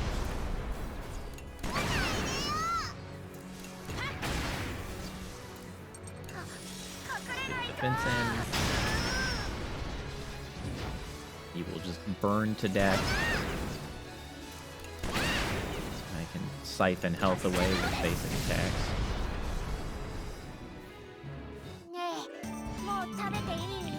Yes, perfect. Well, certainly not perfect, but quite acceptable. All right, we got the mini boss. Let's go. Bring it on, mini boss.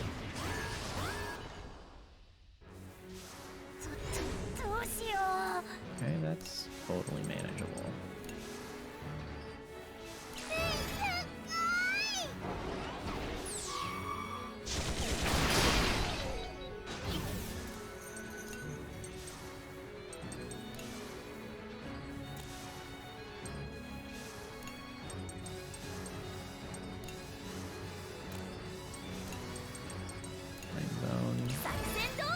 Hit them all.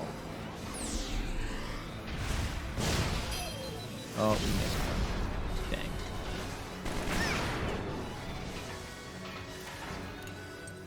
Wait, how did we miss? We missed 2 of them? Oh, that sucks. Oh, come on. You missed with a 90% chance? That's annoying.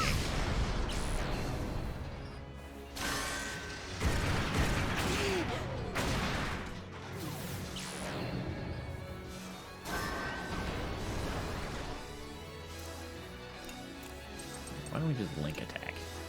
Just hit him real hard.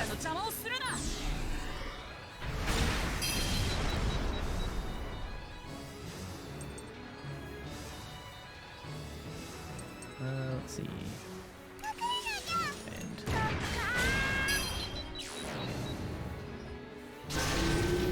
yeah, I would prefer you not add Wrath. Thank you very much.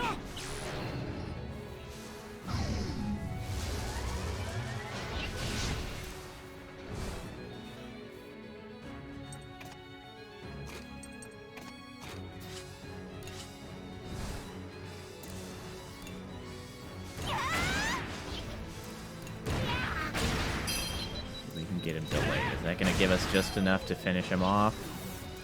No, it is not. Will if I link attack.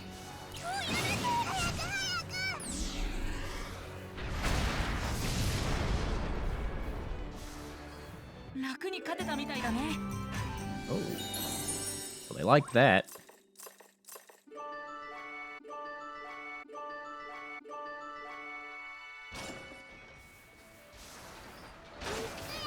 Continuing on.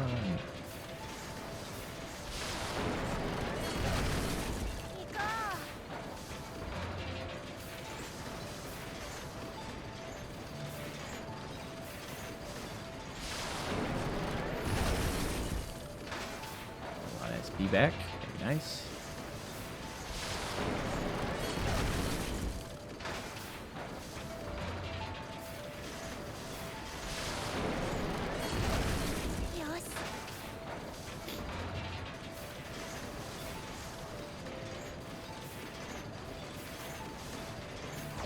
Alright, what single wave idiot are they gonna... Oh, dang it. It would be.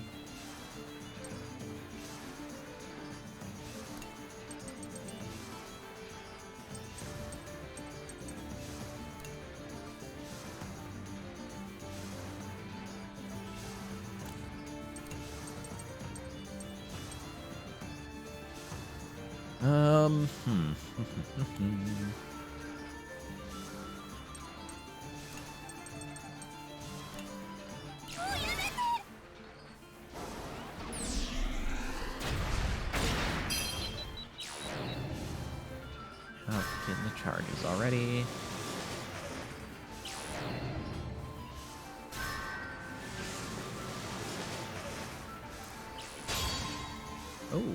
Normal attacks deal double damage, huh? That might be enough. It's a shame about the double armor, or the armor though. Oh, you have a link attack. Freaking screw you, bros. Get the heck out of the way.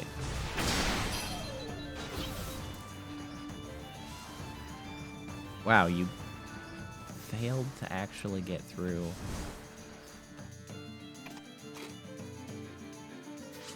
That sucks. Did not make it through the armor on that. A chance of removing armor. That sucks.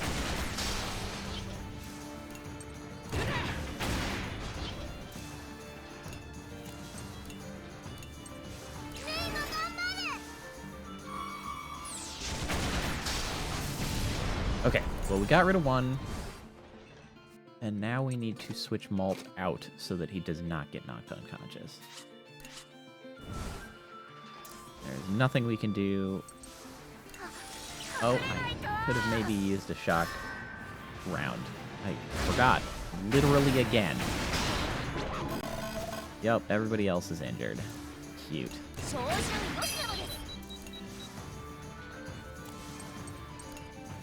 Oh, no.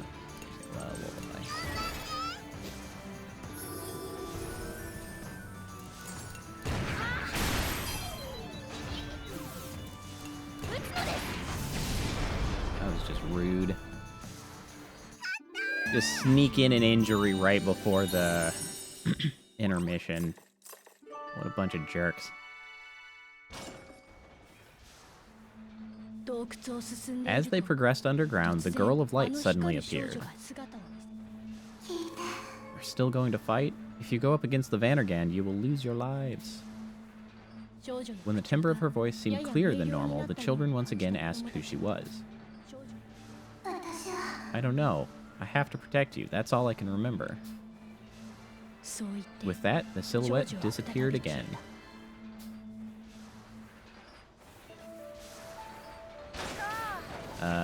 Thanks. Tank Kid. Child in battle has been injured. Yes, yes, yes, yes. New runes have been added. Garden can be harvested. Okay. I think, actually, I'm going to call it here. I was hoping I could make it all the way through, but apparently not quite. We'll save temporarily here. Back to the beginning. The main screen. Close that up.